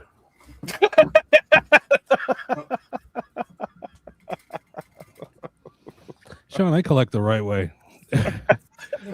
The same way you make your YouTube videos. Anyway, moving on. I picked up Bloody Roar 2 for the PS1. Right now it's loose. Hopefully by next week you guys will see a case and manual for this. I still got this. It's got a little scratchy on the back, but it looks like it'll play. I haven't tested it yet, but will it be real or will it be a reprinted cover? I'm not going to tell. I'm not going to tell you, Sean. I'm not going to tell you. I'm going to let you guess. I know the answer. No, you don't. You don't know the answer. You assume shit. Quit assuming shit, Sean. This is what's driving a wedge in our friend. This is what's driving a wedge in our relationship, Sean. I picked up Twisted Metal 3. These are what one was paired with Siphon Filter, the other was paired with an MLB game, so which I'm not even gonna bother showing, but they're over there. These Whatnot purchases? Yeah, these are Whatnots from Resident Daryl. Oh, okay. If you do Whatnot and you see Resident Daryl, go. you could every deal you can get one over on the guy. I've never tried Whatnot ever. I've heard about it. It's fun. Okay. Yeah, it's dangerous because sometimes you get into pissing matches. It's like bidding, live. right? Isn't that kind of what it is? Yeah. They throw something up on the screen. There's a timer, and you bid, and the more you bid, or the more people bid, the timer goes up. But but you let that timer dwindle down. Yeah, and you can always do last second bid and piss people off. But anyway, I also got a loose copy of Control. I don't know what I'm going to do with this. I went to GameStop today, and they only have the cases out on the shelves, and they had this game on the shelf, and I was like, I was really tempted to put it in my pants, but I don't think I could handle the shoplifting charge at this late stage of my life. Have you tried that game yet? Well, that's a good game. No, I have not. Is it? It's a good game. Yeah. And also, they are the same people that made Alan Wake. It's in the same universe, I think. It's the same universe. Yes. Same universe. And he sent me a little extra that says this one is for package time. Daryl, Sean, this one's going to you because this is right up your wheelhouse. This is a copy of Barbie Pet Rescue. Yeah. So Sean, you got this is in your future. Nice. Next time I come to your house, so I'll do that. Is this Game Boy Color? Yes. Yeah, because the Game Boy ones are all gray. I don't know. I don't I honestly believe handhelds are for unruly children in the backseat of a car on a long road trip. But there you go. There's that. All right, Reggie, you ready? No, I'm not. Oh, okay. Actually, it's crazy. Right? I don't think I really have anything this time. I'm trying to put something together right now while you guys are talking, but I'll have to go last. James, you ready? Yeah, I can go, Phil. All right, there you go. First, real quick, show the Rogue Prince of Persia. This is the Immortal Edition. Very cool game. Been playing it. I've had it on PlayStation Plus. I've been playing it, so I'll keep this probably sealed. But very cool cover. It was the foil cover with the steelbook. This is like same company or same developers that made Dead Cells made this one. So if you're a fan of Dead Cells, you might like this one. It probably doesn't play as good as Dead Cells, but it's just like a Metrovania game. Like Dead Cells. On my notes. Shouts out to David and happy birthday again. My Crimson Desert Steelbook came in. He was able to pick it up. It was a Walmart exclusive. So very cool. I had the deluxe edition, and this is going to look better on the shelf than that long ass box. So I'll probably open this copy and play it at some point. But glad to have that. And then last one I'll show here is finally came. This is the Midnight Walk. Ooh. VR compatible. So I heard a lot of good things about this one. That one looks cool. Yeah, so VR 2, you don't have to play it in VR, but it's another VR title to add to the VR collection. Very cool. That's it. Evan, you ready? Yeah, I can go. All right. Well, lately I've been playing, and actually, this is one of my favorite franchises, but I've been playing Yakuza Kiwami 3. So I played Yakuza 3 with Dark Ties, where you get to play as Kiryu and as Mine. So this game was awesome. None of my friends play this franchise. I've been recommending this franchise for years. So if you've played it, you know how good it is. And don't ever skip on the karaoke either. You got Dead Souls? Huh? You got Dead Souls? No, that's actually the one that I'm missing. Yeah, I saw it actually in a game store, but it was like, I think I had just bought like 4 other games and it was like $80, and I'm like, nope, can't do it. Not right now. Yeah. I picked this up a little bit ago, but I wanted to show this because I know Reggie likes survival horror games or like kind of games like that. So Reggie, have you heard of this game? It's called Tokyo Dark Remembrance. Yeah, I have, but I never really paid it any attention because the cover just kind of threw me off because I felt like it was like a visual novel or something like that. You walk back and forth and you have to like solve. It's kind of psychological a little bit, but it's got some pretty trippy parts in there. I think you might like it, but the cover is like the eyes are kind of holographic, so the eyes kind of like move a little bit. It's really trippy looking. Really? But yeah, it's a pretty good game. Another survival horror game, kind of. It's more survival. This is Conscript for PS5. Oh yeah, This game I have it. Never played it. It's sick.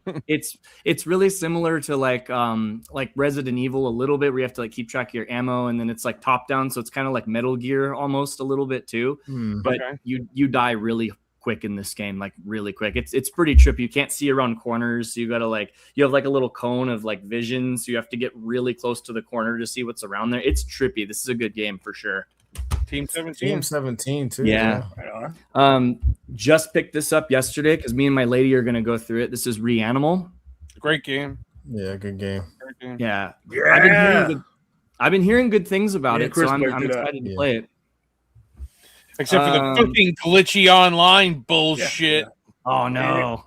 No, everybody here has not had a problem except for you should be fine now.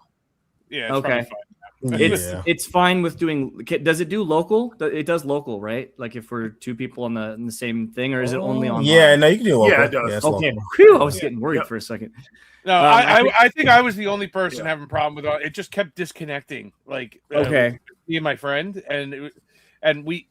but like then we'd go play COD and have no disconnection problems, and we'd be like, "Well, what the fuck's going on? Why is this game doing this?"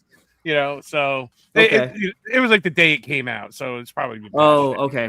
Yeah, all right. Yeah, I've been holding out on this one, but I did just pick it up yesterday. They had 1 copy left, so I just snagged it. I picked this up at Game On Expo. I know nothing about this game, but it looked kind of cool. This is called 8 Doors, Aram's Afterlife Adventure. I've never heard of this game before. Yeah. Yeah, it's a small indie game. Yeah, it looked cool though. So I thought I might give this one a shot. I'll kind of blitz through these a couple of things real quick. I got Squirrel with a Gun. I love that game. The game was awesome. Nice. This is hilarious. I think I got It's this hilarious. like $10 at GameStop or something, but I was like, I have to have that. That's hilarious. Yeah. I did pick up a couple of my limited run games that came in. So I got The Thing, and I got my Gex trilogy finally. Ooh, there you go. I got both of these. They finally came in. Gex has a double-sided poster that I'm going to put up in my room. The Thing also has one as well. Reason why I had Ratchet and Clank out earlier is because I was at Game On Expo, and James Arnold Taylor was there, and he's the guy that voices Ratchet. Right. And I had him sign my poster for me for my Ratchet and Clank game. Cool. Oh, that's awesome, dude. So I'm going to hang that up in my game room. So I thought that was sick. It's like my favorite series. Last two things. This is still sealed, Will. This is still sealed. This is Indiana Jones and the Great Circle. Oh, price of keep game. that one sealed, isn't it? Price of game. Isn't that a data disc, basically?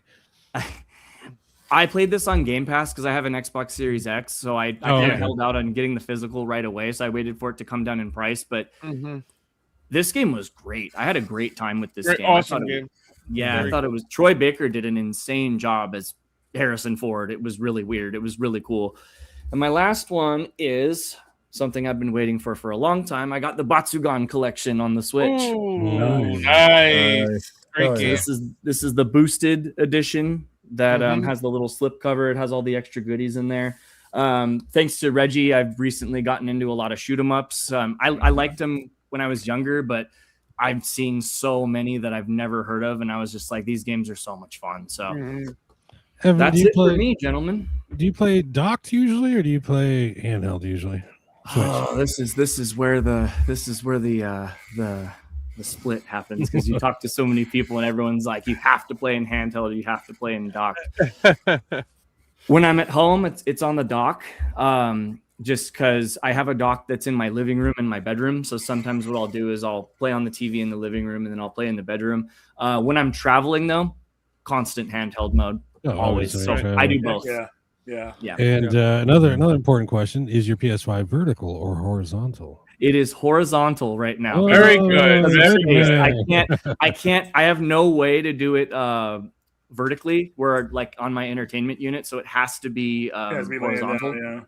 Well, don't put it vertical because it'll break it. So there you go. From your technical advisor, Chris. Yeah, so. Chris, like I said, Chris is the technical consultant, and he does repairs. And every time one comes in vertical, it's the liquid metal, the coolant. Yeah, the paste. What is it? Cooling paste? Thermal paste. Thank you. Yeah, it's all run to the side, and it leaves a bare spot. So it's horizontal, at least for now. Yeah, I'm just gonna leave it horizontal if that's the way it's supposed to be. Yeah. They say they fixed that problem, but Chris has seen otherwise when he brings them in, when he gets them in. So yeah. All right, Sean. I guess you're up. Reggie. I guess I'm up. All right. I'll go. Sean, take over. Okay, Sean, just take my turn. No problem. You said you wanted to go last, Dan. What the fuck? Okay, go for it, Sean. All right. Let me get my crippled hand over here. All right. What did we get? This literally came like 5 minutes before the show started. I ripped it out of the package, and I've been waiting for this for a while. Very excited to play it. But Mio for the Switch 2, so Memories in Orbit. I have well, I'm not going to say anything, but this looks like a really, really cool like 2D kind of platformer type game. Very excited to play. It's getting rave reviews, and that's where I'll leave it with that. You'll have to, you might have to check into the members only to hear more about it. Also for the Switch, we got Snow Bros Classic Collection came in from Limited Run. This basically has a bunch of the classic games. What games are on there? Snow Bros. I can't even fucking read what games are on there. So the NES game, the Game Boy game, and the Genesis version of the game. That's what it is. Yeah. Oh, okay. Perfect. And we double dipped, baby. We got the PS5 version. Look at that. Hell yeah. There you go. Ready to do it. Also, finally, after waiting for freaking, it feels like forever, the Soul Reaver 1 and 2 remastered collector's edition came in from Limited Run. Very nice. So there you go. I would have never have bought this except for the crap that they pulled when they released the slipcover, the numbered slipcover that sold out in 5 minutes. And this was the only other way to get the numbered slipcover was to buy this bullshit. So yeah, that came in. So there you go. Now I don't even know if I want to open the fucking thing because I could get the game at retail. And like this is already going for like $400 or $500 on eBay. So I don't know. So there we go. Sean that opens everything is now contemplating just fucking leaving that sealed. So there we go. Things that I'm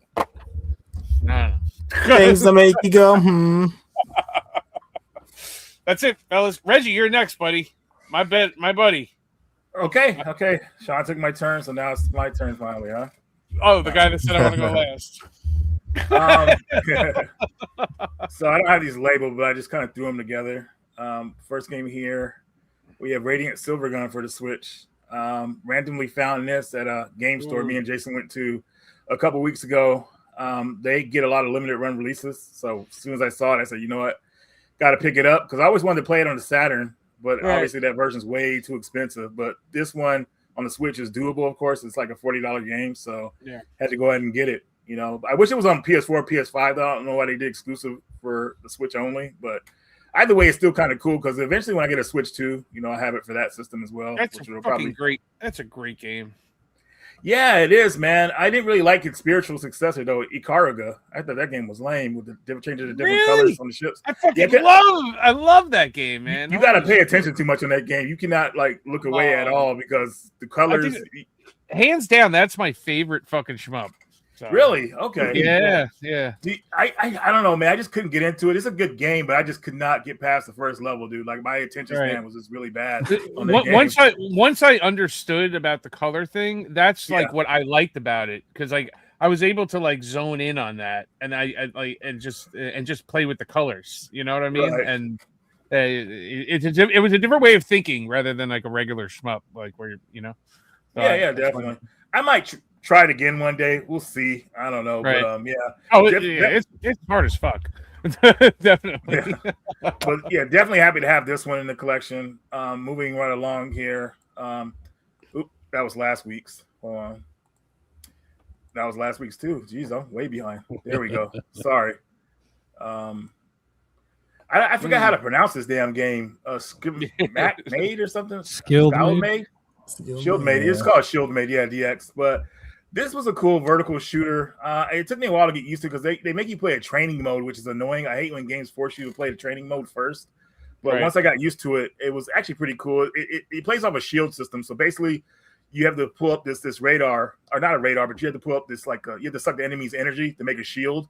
And while that shield is covering you, that's when you take the enemies out and try to build more energy to get another shield going. So it's pretty cool. It kind of uses that grazing system in a way, like the one that Siberia uses in a way. I don't know. Right. It's kind of all over the place, but the game has a really good soundtrack, which is what stood out to me. So it's not like a must-have, but if you do find it somewhere, it's kind of cool. So yeah, it was hard for me to understand. There was like too much going on.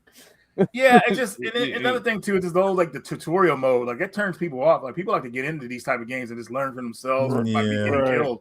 But when you force me to the tutorial mode, and tutorial mode is just weird. It's like, forget it. But luckily, I got past it, and it's a pretty decent game. So definitely something if you see it out in the wild. It's nothing you have to order online, but if you see it at your local store, you might want to pick it up.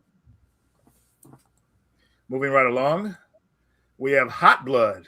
Ooh, fun box. Looks hard. Yeah, this is about a girl who gets locked in a mall with a bunch of zombies while she's trying on outfits. So you have to beat the zombies up with your bare hands.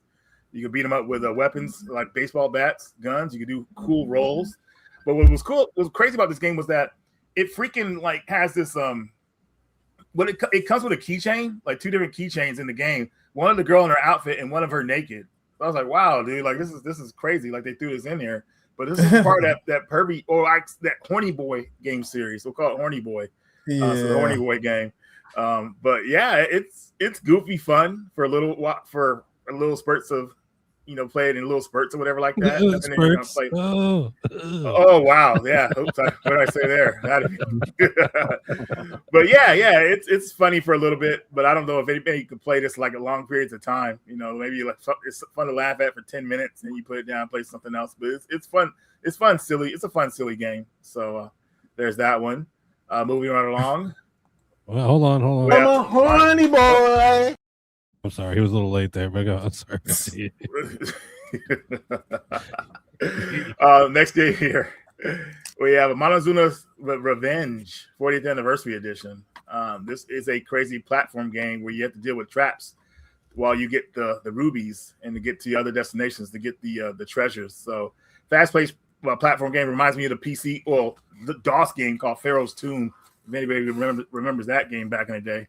But it seems pretty fun. I don't know if I could really get into these games like this anymore because I just want something that's really like I don't want to deal with a whole bunch of traps and stuff like that. You have to be on my toes and watch everything. I mean, it's thrilling for a little bit. I mean, if you like that game La Mulana, then yeah, this is like the game for you, I would say. But it's a little bit too fast paced in my opinion, but it's still fun. But it comes with all the good stuff like the soundtrack and the art book and all that stuff in the from East Asia Soft. So yeah, that is that game, and I think that's about it for what I got. Wait, there is something I do want to show.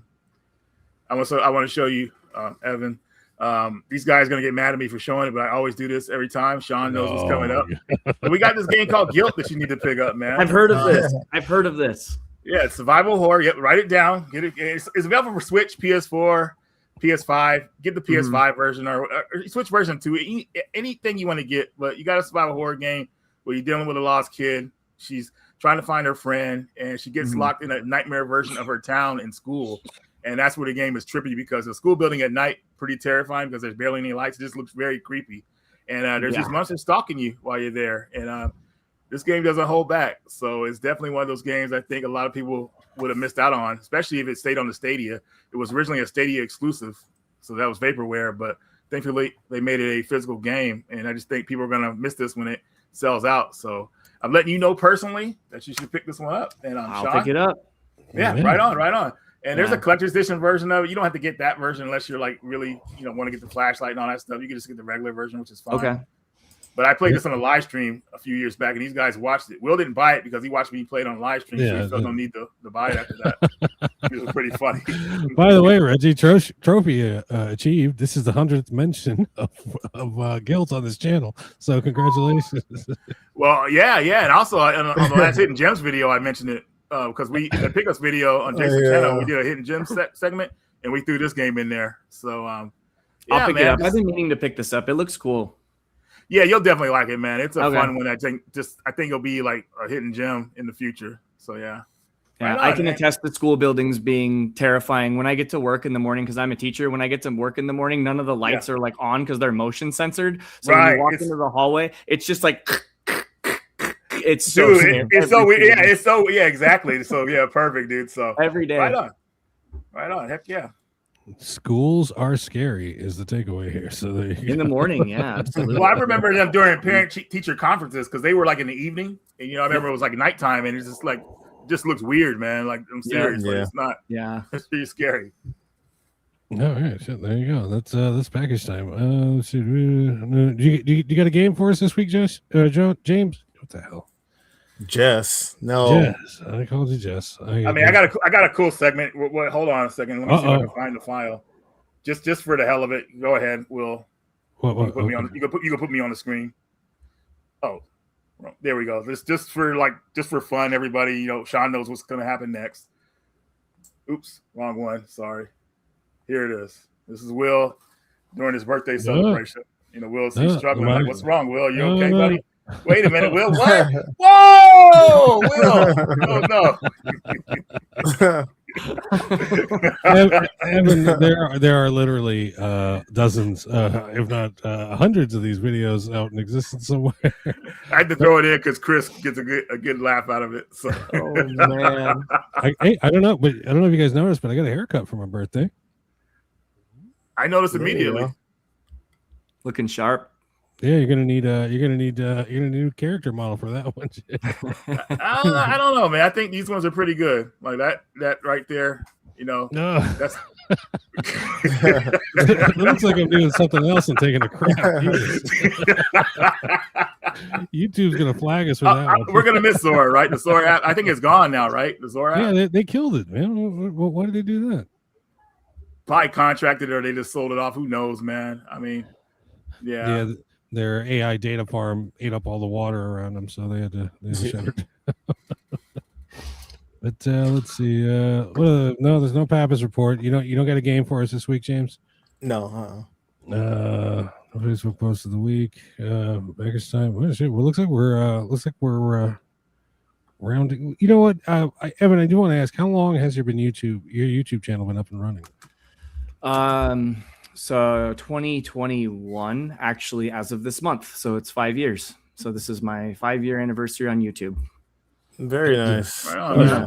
You say you started collecting in 2017? Yeah. Around 2017 is like when I collected hardcore. When I was in high school, that was right around the time of the PlayStation 3, like in the probably a couple years into the PlayStation 3, and I was working a part-time job, and I'm kicking myself in the teeth for it every time I talk about this, but I did the GameStop thing where I had no money for games and I traded in my games to get new ones. And I got rid of my whole collection, and I've been rebuilding it pretty much actively since 2017. So that's well, lucky is that the PS3 is still fairly cheap right now to collect for it. You know, no one's really hopping on it, and the PS4 same way. So I think you won't have a hard time collecting like if you would for something like Super Nintendo or some of that PlayStation stuff. That'd be horrible, dude. Yeah. PS2 and PS3 are kind of my main ones. Anything in the PlayStation family. I've never really collected for PlayStation 1 because I never had a PlayStation 1. So every time people recommend me games, I always try to write them down. Yeah. It's a story as old as time. I mean, we all start out as gamers. That's what we do. We play the games, and then we fall in love with them, and shit grows from there. But it's a revolving door. Get a game, finish the game, go to GameStop, get the next game, and then as you get older, you're like, oh man, I remember this, that, and you got to go back and you got to pay them, pay up for it at this point. Yeah, that's it. Are you any full set aspirations in your collecting habits? Oh boy. So as far as my CLZ Games app is concerned, let me pull that up. My largest section of my collection is PlayStation 2. I'm at 339 games for PlayStation 2. That's my largest section of my collection. As far as a complete set, no. I do have my entire PlayStation 2 childhood library and then some, because I've been collecting games that I wanted. As far as what I really, really want, there's a few more Genesis games I'm looking for. I'm an active collector for the Switch, and I'm really focusing on Evercade, actually, more than I think anything. Yeah, I wanted to ask earlier because you brought out the mini consoles because I recently picked up the Neo Geo console, but mine's the black one. Is there a difference between the games different from the red to the black? Or no, I think the games are the same. The only difference with this one, if I can get it out, the only difference with it is if I can open it. Some of these boxes are really hard to open. It's like the bright red, kind of like the MVS. It's like the MVS edition. So I believe it's the same thing. It's just like colored different. It's just like a color variant. I think that's the only difference. But I wanted to try to get these when these came out. It says on the box that this is number 4. The Atari version's number 3. I don't know what 1 and 2 are. I've never actually looked if there are other variants. I'm gonna get up. Hold on. But yeah, I actively collect for the Evercade. I have a full set of the games, not the hardware, but I do have a full set of the games. I'm looking for the Duke Nukem edition, actually, of the Versus, if I can find one. This is one I got. Yeah, so I think that's the regular version, but it's still awesome. It's so cool. It says it's got 14 titles on it. Yeah, this one has. Is yours numbered, Will? Yeah, I'm looking for a number. I don't see it. Yeah, number 5.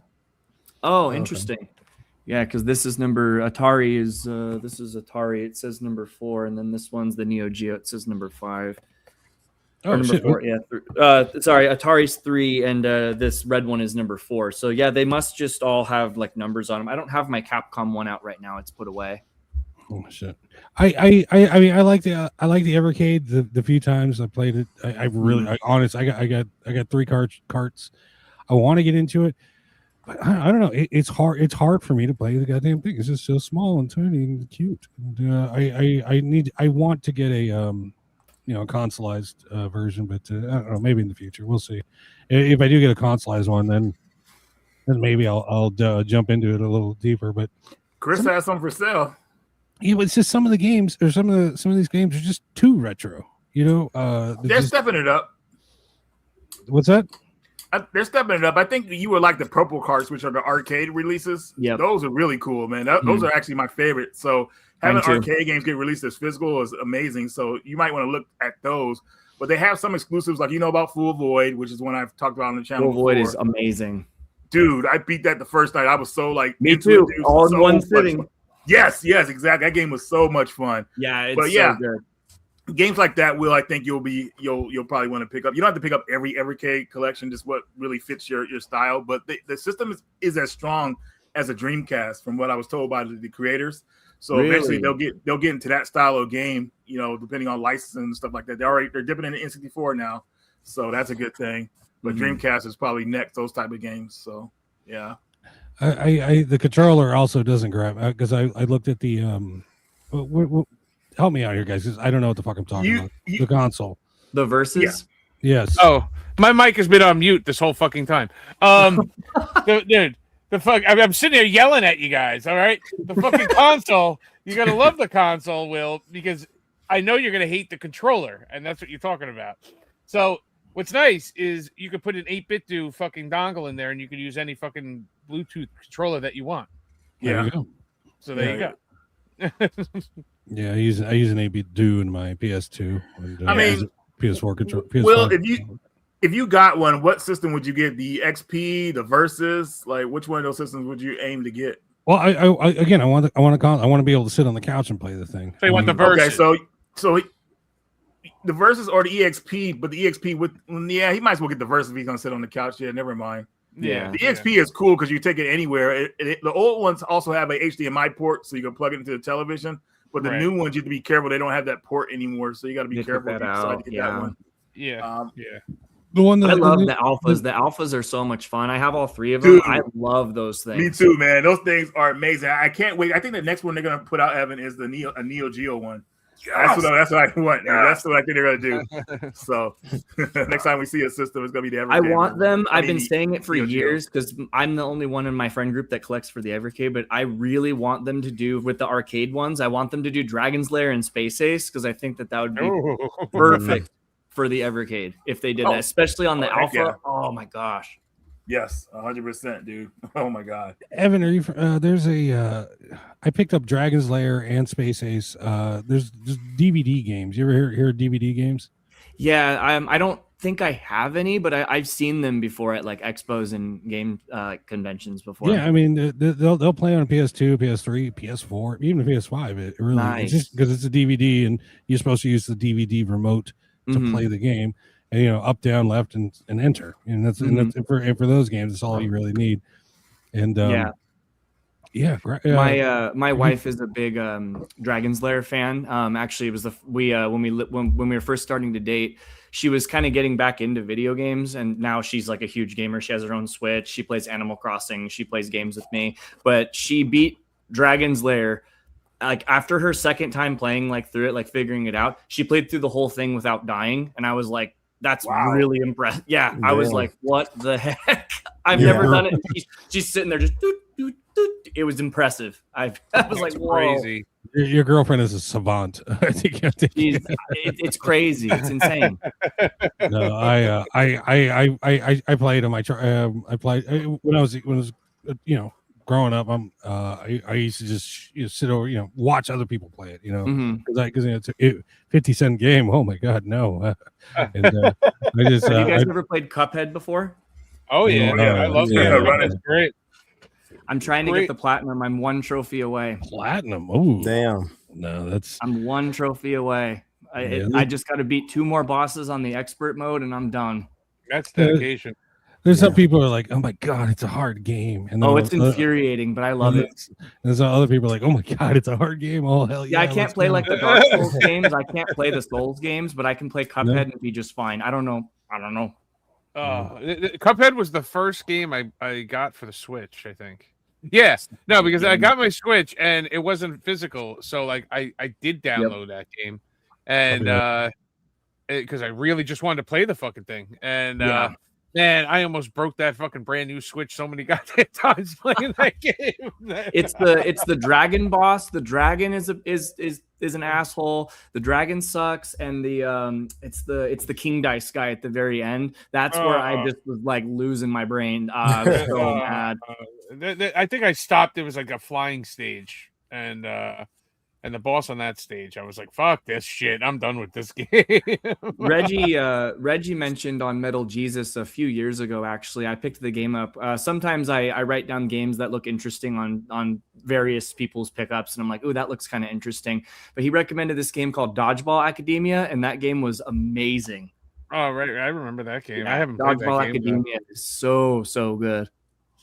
I wanted to show you this, Evan, because these are the Dragon's Lair and Space Ace are a couple of my favorite games. But okay, I made up custom covers for this, so it's PlayStation 2. Oh, that's sick. And but yeah, it's just a DVD game, and there you go. A friend of mine, he does custom covers on Etsy, so he made these for me. Clayton. What? Okay, that's cool. I'm writing that down. Game case guy. Game case guy, yeah. That's really cool. And there's Evan, the advertisement is PlayStation 2 compatible. Yeah. And then I even got Dragon's Lair 3. This one says DVD, PS2, and Xbox compatible. And but this is the original cover. These are made by awesome. Digital Yes. User. So Evan, if you find them, you're not going to see the PlayStation 2 banner on the top. Yeah, they're gonna. If you find them in a while, they're gonna look like this. They're just gonna look like DVDs. Yeah. Okay. I think they say PlayStation 2 compatible on the back, if I remember correctly, for the DVDs. It says It's on the front. Oh, that's a real cover, though, right? Yeah, this is Space Ace. Okay. I haven't even, this one's sealed. I'm not gonna open this one. You just have a friend that made them look like actual PS2 games because you said you have a friend that like reprints them. Yeah. That's awesome. That's He does the he did these up for me. That's so awesome. But yeah, the original covers are hidden underneath. Oh, nice. Okay. There's time one, but yeah, this is one of my favorite PS2 pieces in my collection. I really love these. Oh yeah, that's. I'm trying to look for it on Switch, but every time I see Dragon's Lair on Switch, it's so freaking expensive. It drives me nuts. Oh yeah. Every time I see it. The trilogy, right? Yeah, it's weird. Yeah, isn't there one on PS4 as well? From there is, but I think it's I don't off of memory. I don't know if it's as expensive, but I think it's still on the expensive side. Yeah, the Switch is always more expensive, definitely. Oh yeah, that's just the like way I have all the Shantae games on Switch except for the one that's like $300. So then I have it up. I have that one on PS5. You gotta like, get that it. thing is just sitting around, man. Like no one's buying it for that price. People just don't want to let it go for any cheaper. It's crazy. Yeah. Gotta get it. I have a Switch. I have a Nintendo Switch branded original Switch backpack from Nintendo that has like all the pockets in it. And I brought that to the expo, the SoCal Gaming Expo last year. And some dude had Shantae in his glass case, and he saw my backpack, and he's like, "Dude, you want to do a trade? I'll trade you like I'll lower the price on Shantae." I'm like, "Oh, how much?" And he's like, $100. I'm like, "It's still $200. I'm out of here." You want to do a trade for a trade? Sure. Yeah, like here you go. Yeah. I'll let you look at my dick for 50. Yeah.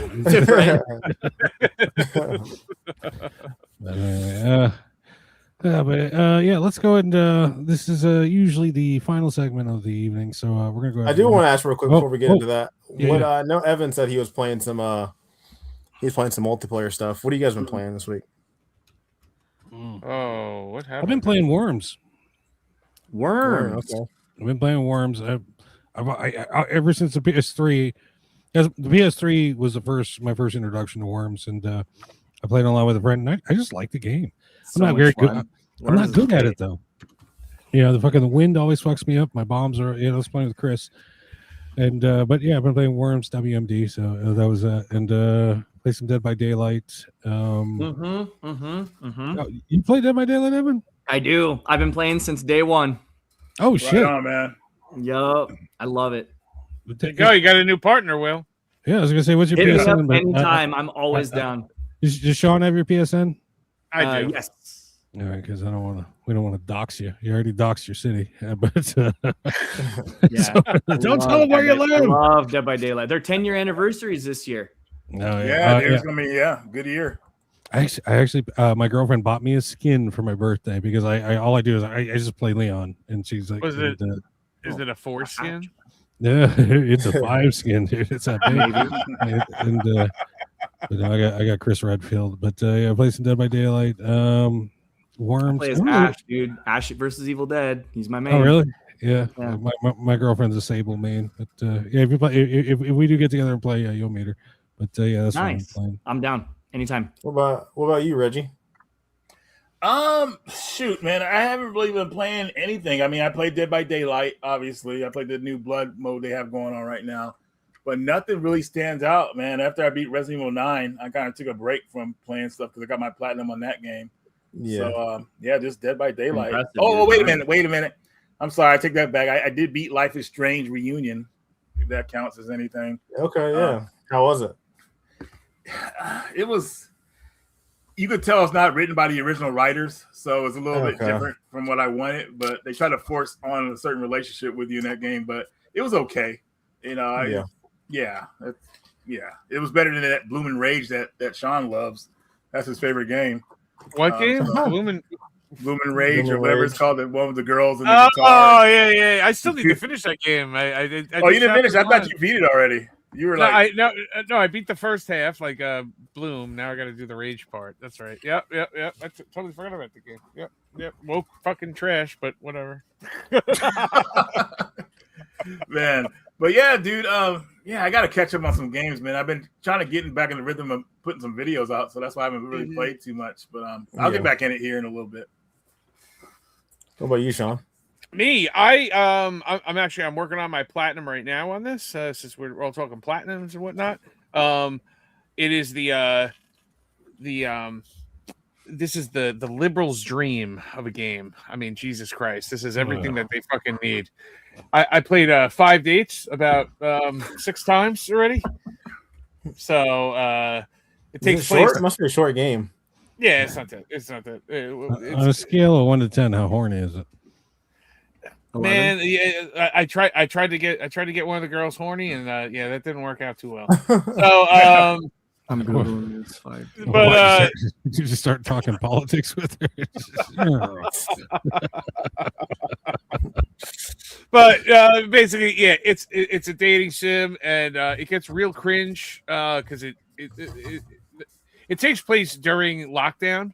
So they can't go out, and they're like video dating, right? And so there is this one point in the game where she's like, how about you come over? And like, it doesn't give me a choice to say yes. He flat out says, no, I can't. My friend has asthma, and that would be wrong to do for me to leave the house during the time of lockdown and COVID. Something you would never say, yeah. I was like, oh my God, what the fuck is that?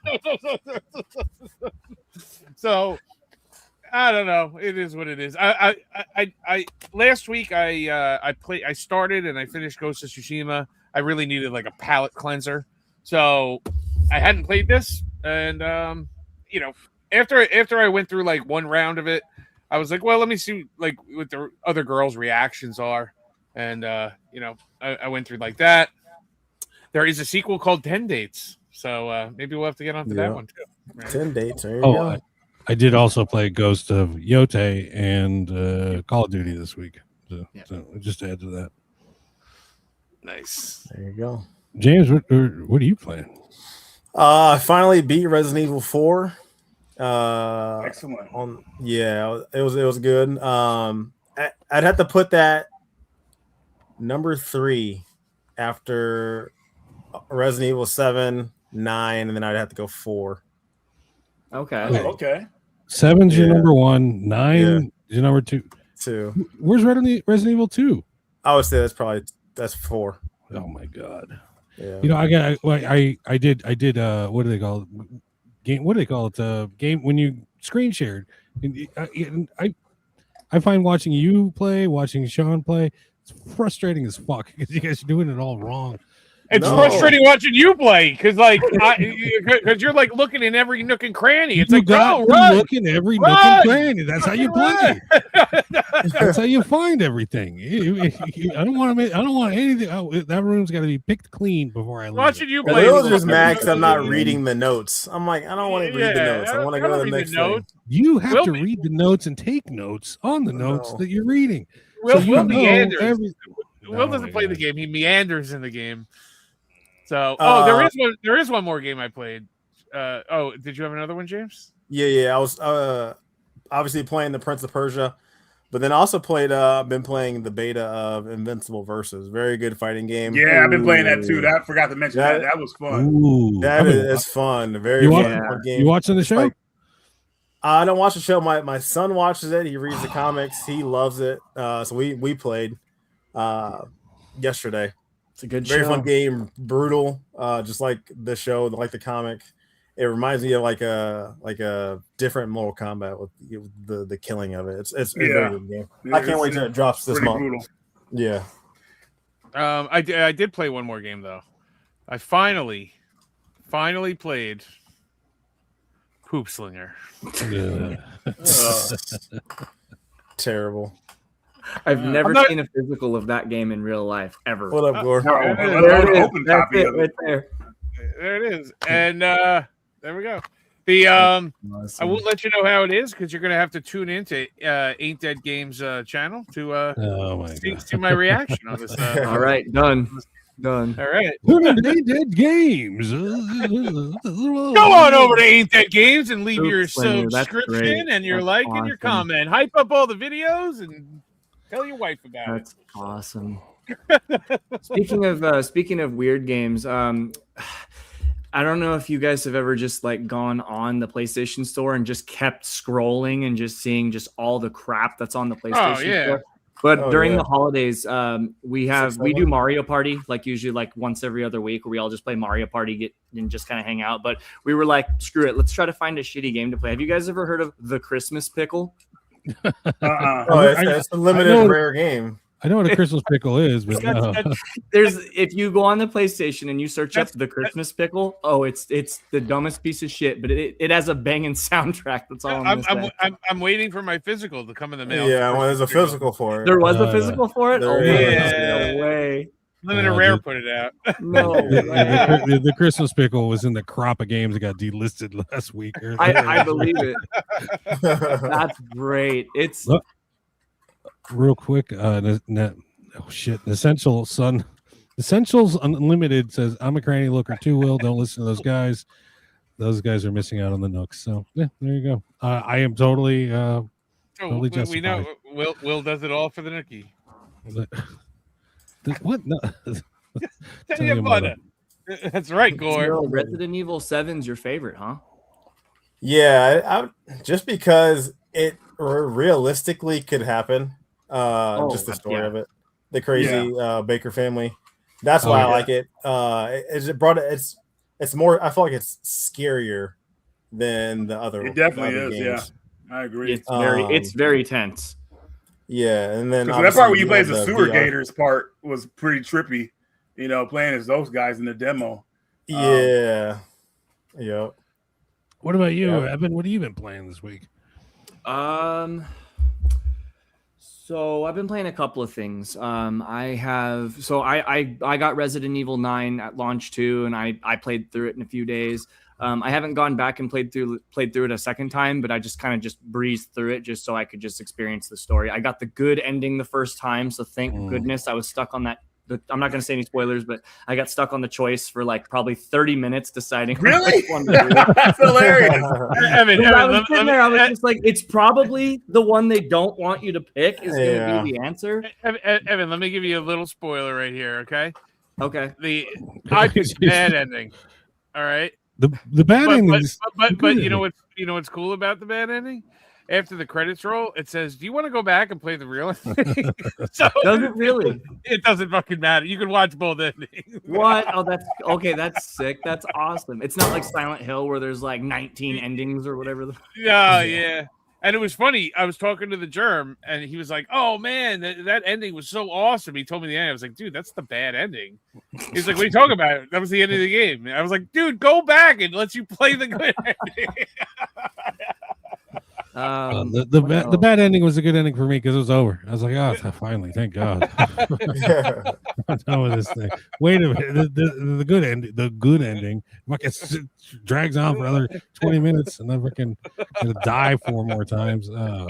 Yeah, I've been playing a lot of Helldivers lately. The player base for Helldivers is slowly going down, and is it really?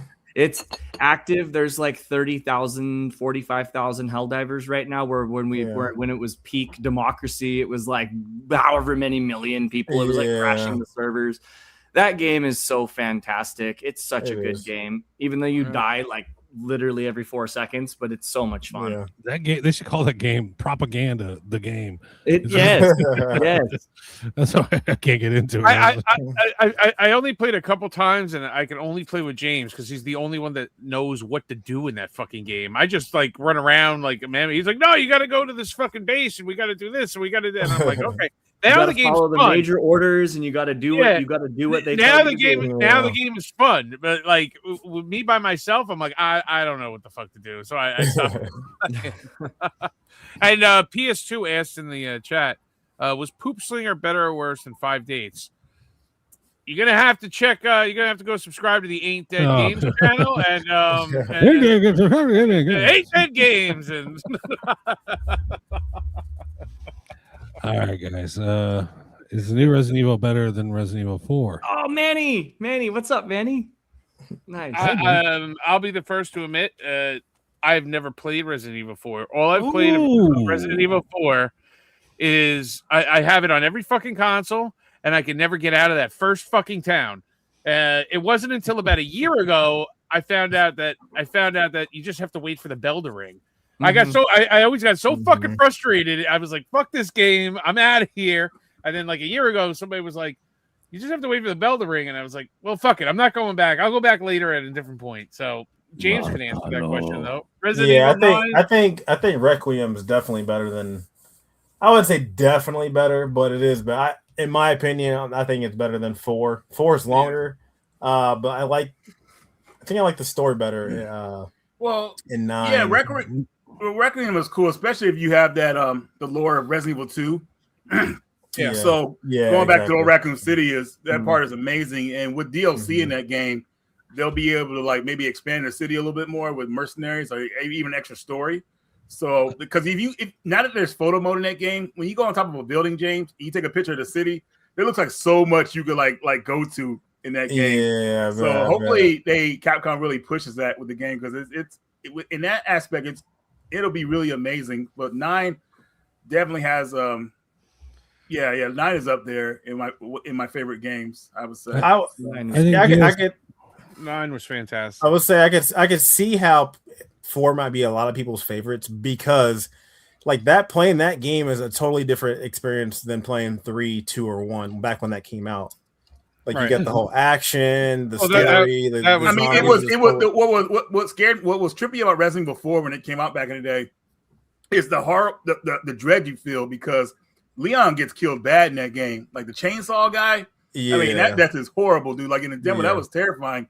But my first kill in that game, what made it stand out to me the most is when I fought the first boss. You fight that monster in the lake, and I didn't realize like. It goes by not by your health, but if your health is low, Leon gets tired if you get knocked in the water, so he starts swimming slower.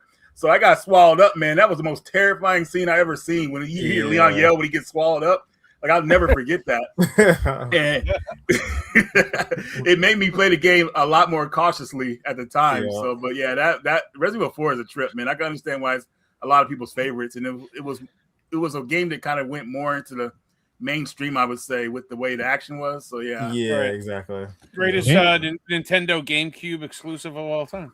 Everyone was yelling at me in Spanish, so I bounced. Went back a week later. Pretty much that's what happened to me in that fucking town. I was like, fuck this, I'm done. But I do want to show Evan my Evercade arcade setup. So in my house, in my kitchen, basically on the bar, I have a big ass bar table. Nice. And these are, go ahead and put the camera on me for a second. I think this is the right footage here. Oops. What is, turn my camera someone on. was asking earlier if those were graded games. No, they're not. Graded games? Yeah, the games you're showing in there. In your picture. So here is my countercade. There's got light up marquees. Yeah. Nice. The Visco one. And dude, it's so cool. Like having the arcade sounds. Dude, this is what I'm trying to do. Yep. Yeah, because I don't want to get a regular arcade or the one-up arcade, the big ones. The countercades are perfect because you can just put them on a table. You can put them up easy. They don't take up much room. Yeah. But I got the little light up for the ceiling. But here's my Space Ace arcade here, little mini arcade. That thing is loud too. And then I have these other ones here, man. But I don't even have them all set up. But they're so freaking cool, man. And I just wanted to kind of show them to you real fast. So yeah, that's awesome. I'm doing a video hopefully soon if I can get the parts for it. But one of my projects that I'm doing is I'm going to be building a countertop arcade and like my own countertop arcade. But I'm going to put a mini PC in there so I can run MAME on it. Perfect. Oh, okay. There you go. Yeah, That's all you need. Yeah, that's going to be my next project. I would love to get one that has light guns. I don't know where to start with light guns for a stand-up arcade. So I'm learning as I go, kind of. I mean, unless you get a CRT, you're going to need to get a Sinden set up. Yeah, if you're gonna go MAME and all that, you start researching the Sinden light gun. Because Sinden light gun? Yeah, because they use you could hook it right up to your TV and whatnot, like through the PC and whatnot. They use rather than the pixels on the television, it's basically a camera that it's using. So, so it traces your television with like a white border. Like has a small little border on it, so it'll only go within that border. Okay. Those are the best ones out there to get right now. I wish they would make them compatible with consoles, but right now it's like only through PC or MAME or something like that. So so if you download also real fast too, guys, the games in that picture right here, they're not graded. I was just flexing back in the day when I had I had 4 copies of Chaos Break for PS1, which is a survival horror game. But that's just me flexing with them, because I got them for like $10 back before they got expensive. But when they got expensive, I just did a little flex pick, and hence the sunglasses. Dude, I missed those sunglasses, man. They actually got broke, and I was like, dude, I gotta get some new ones. But I know, right? But yeah, that's what those aren't graded though. They're just the regular games. Oh shit! He took this opportunity to go to the fridge, and he thought he was off camera, but he's not. He's back on camera. You gotta grab that drink, man. We've been on for 2 hours. So yeah. All right, guys. Something to drink. Let's go ahead and let's wrap it up. This is video game shitpost.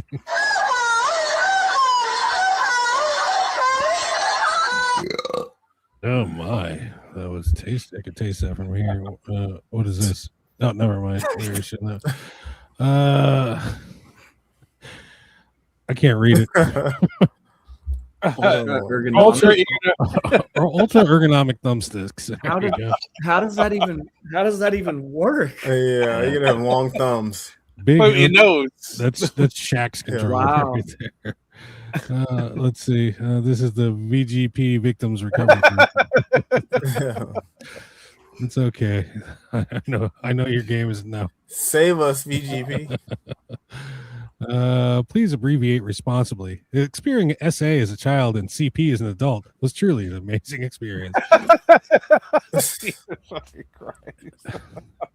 is San Andreas or sexual assault, and CP is cyberpunk, I'm guessing. And it's cyberpunk. Yeah. Child porn. Okay, there we go. What's this? Xbox fans don't even argue anymore. They just look at you like. Hey, whoa. That's so true, dude. That guy's got a bag of Cheetos in his hand. What's this? When you're over 25 and you're on Pokemon on Facebook. So they picked up a hitchhiker. That's like half. That's like half the school. When I'm like out there doing my recess duties, sometimes kids are just like trading Pokemon cards, and it's everywhere. Oh, crazy. That was like us back in the day with Pogs and Marvel Flare cards and all that stuff.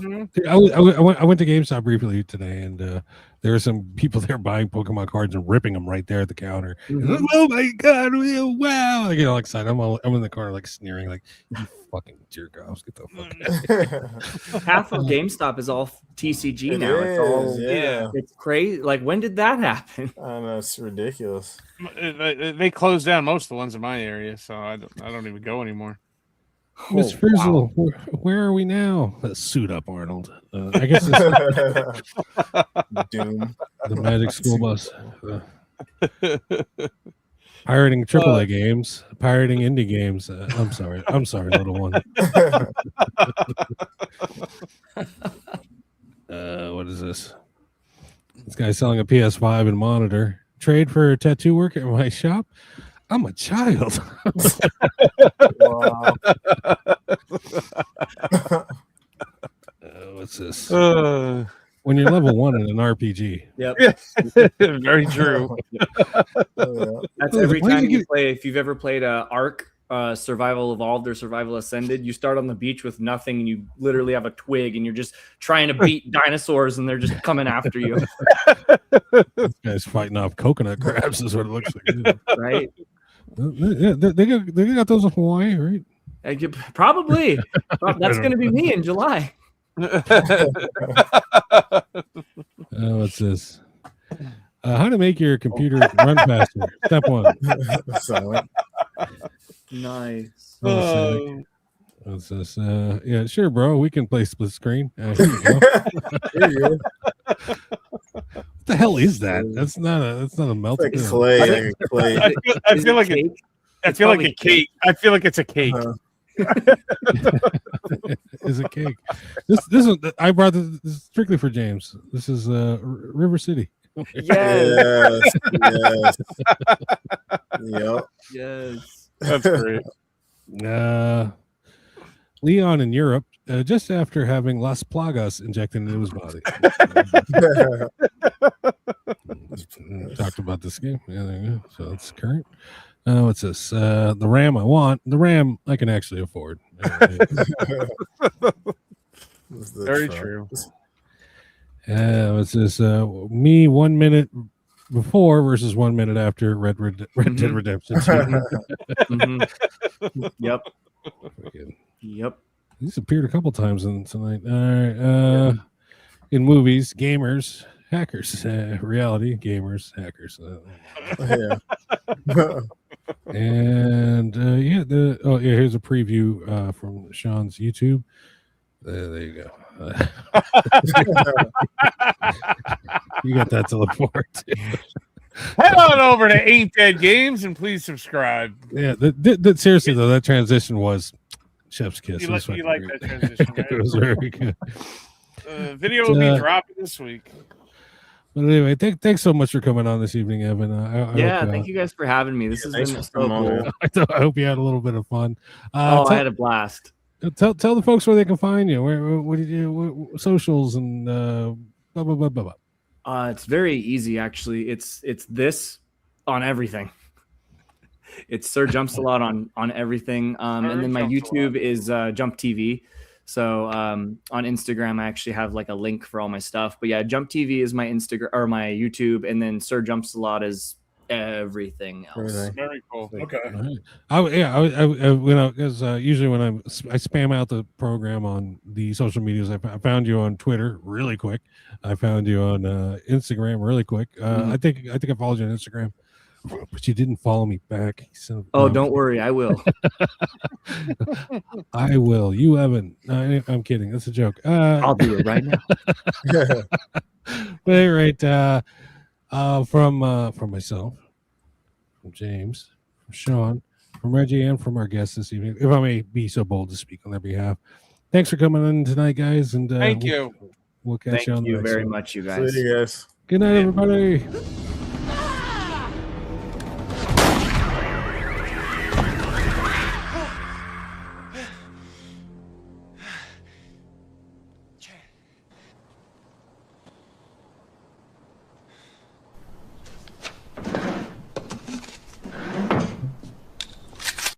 So you're going to win the tournament?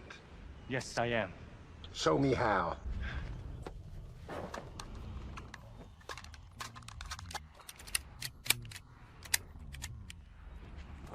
Yes, man. You have every chance of winning Mortal Kombat.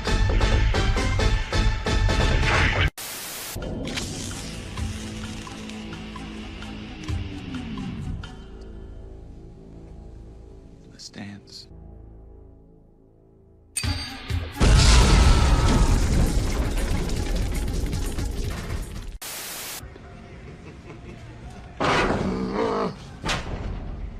Maybe me and Sonya should share a cabin. Have our own little honeymoon cruise. Sonya Blade is mine!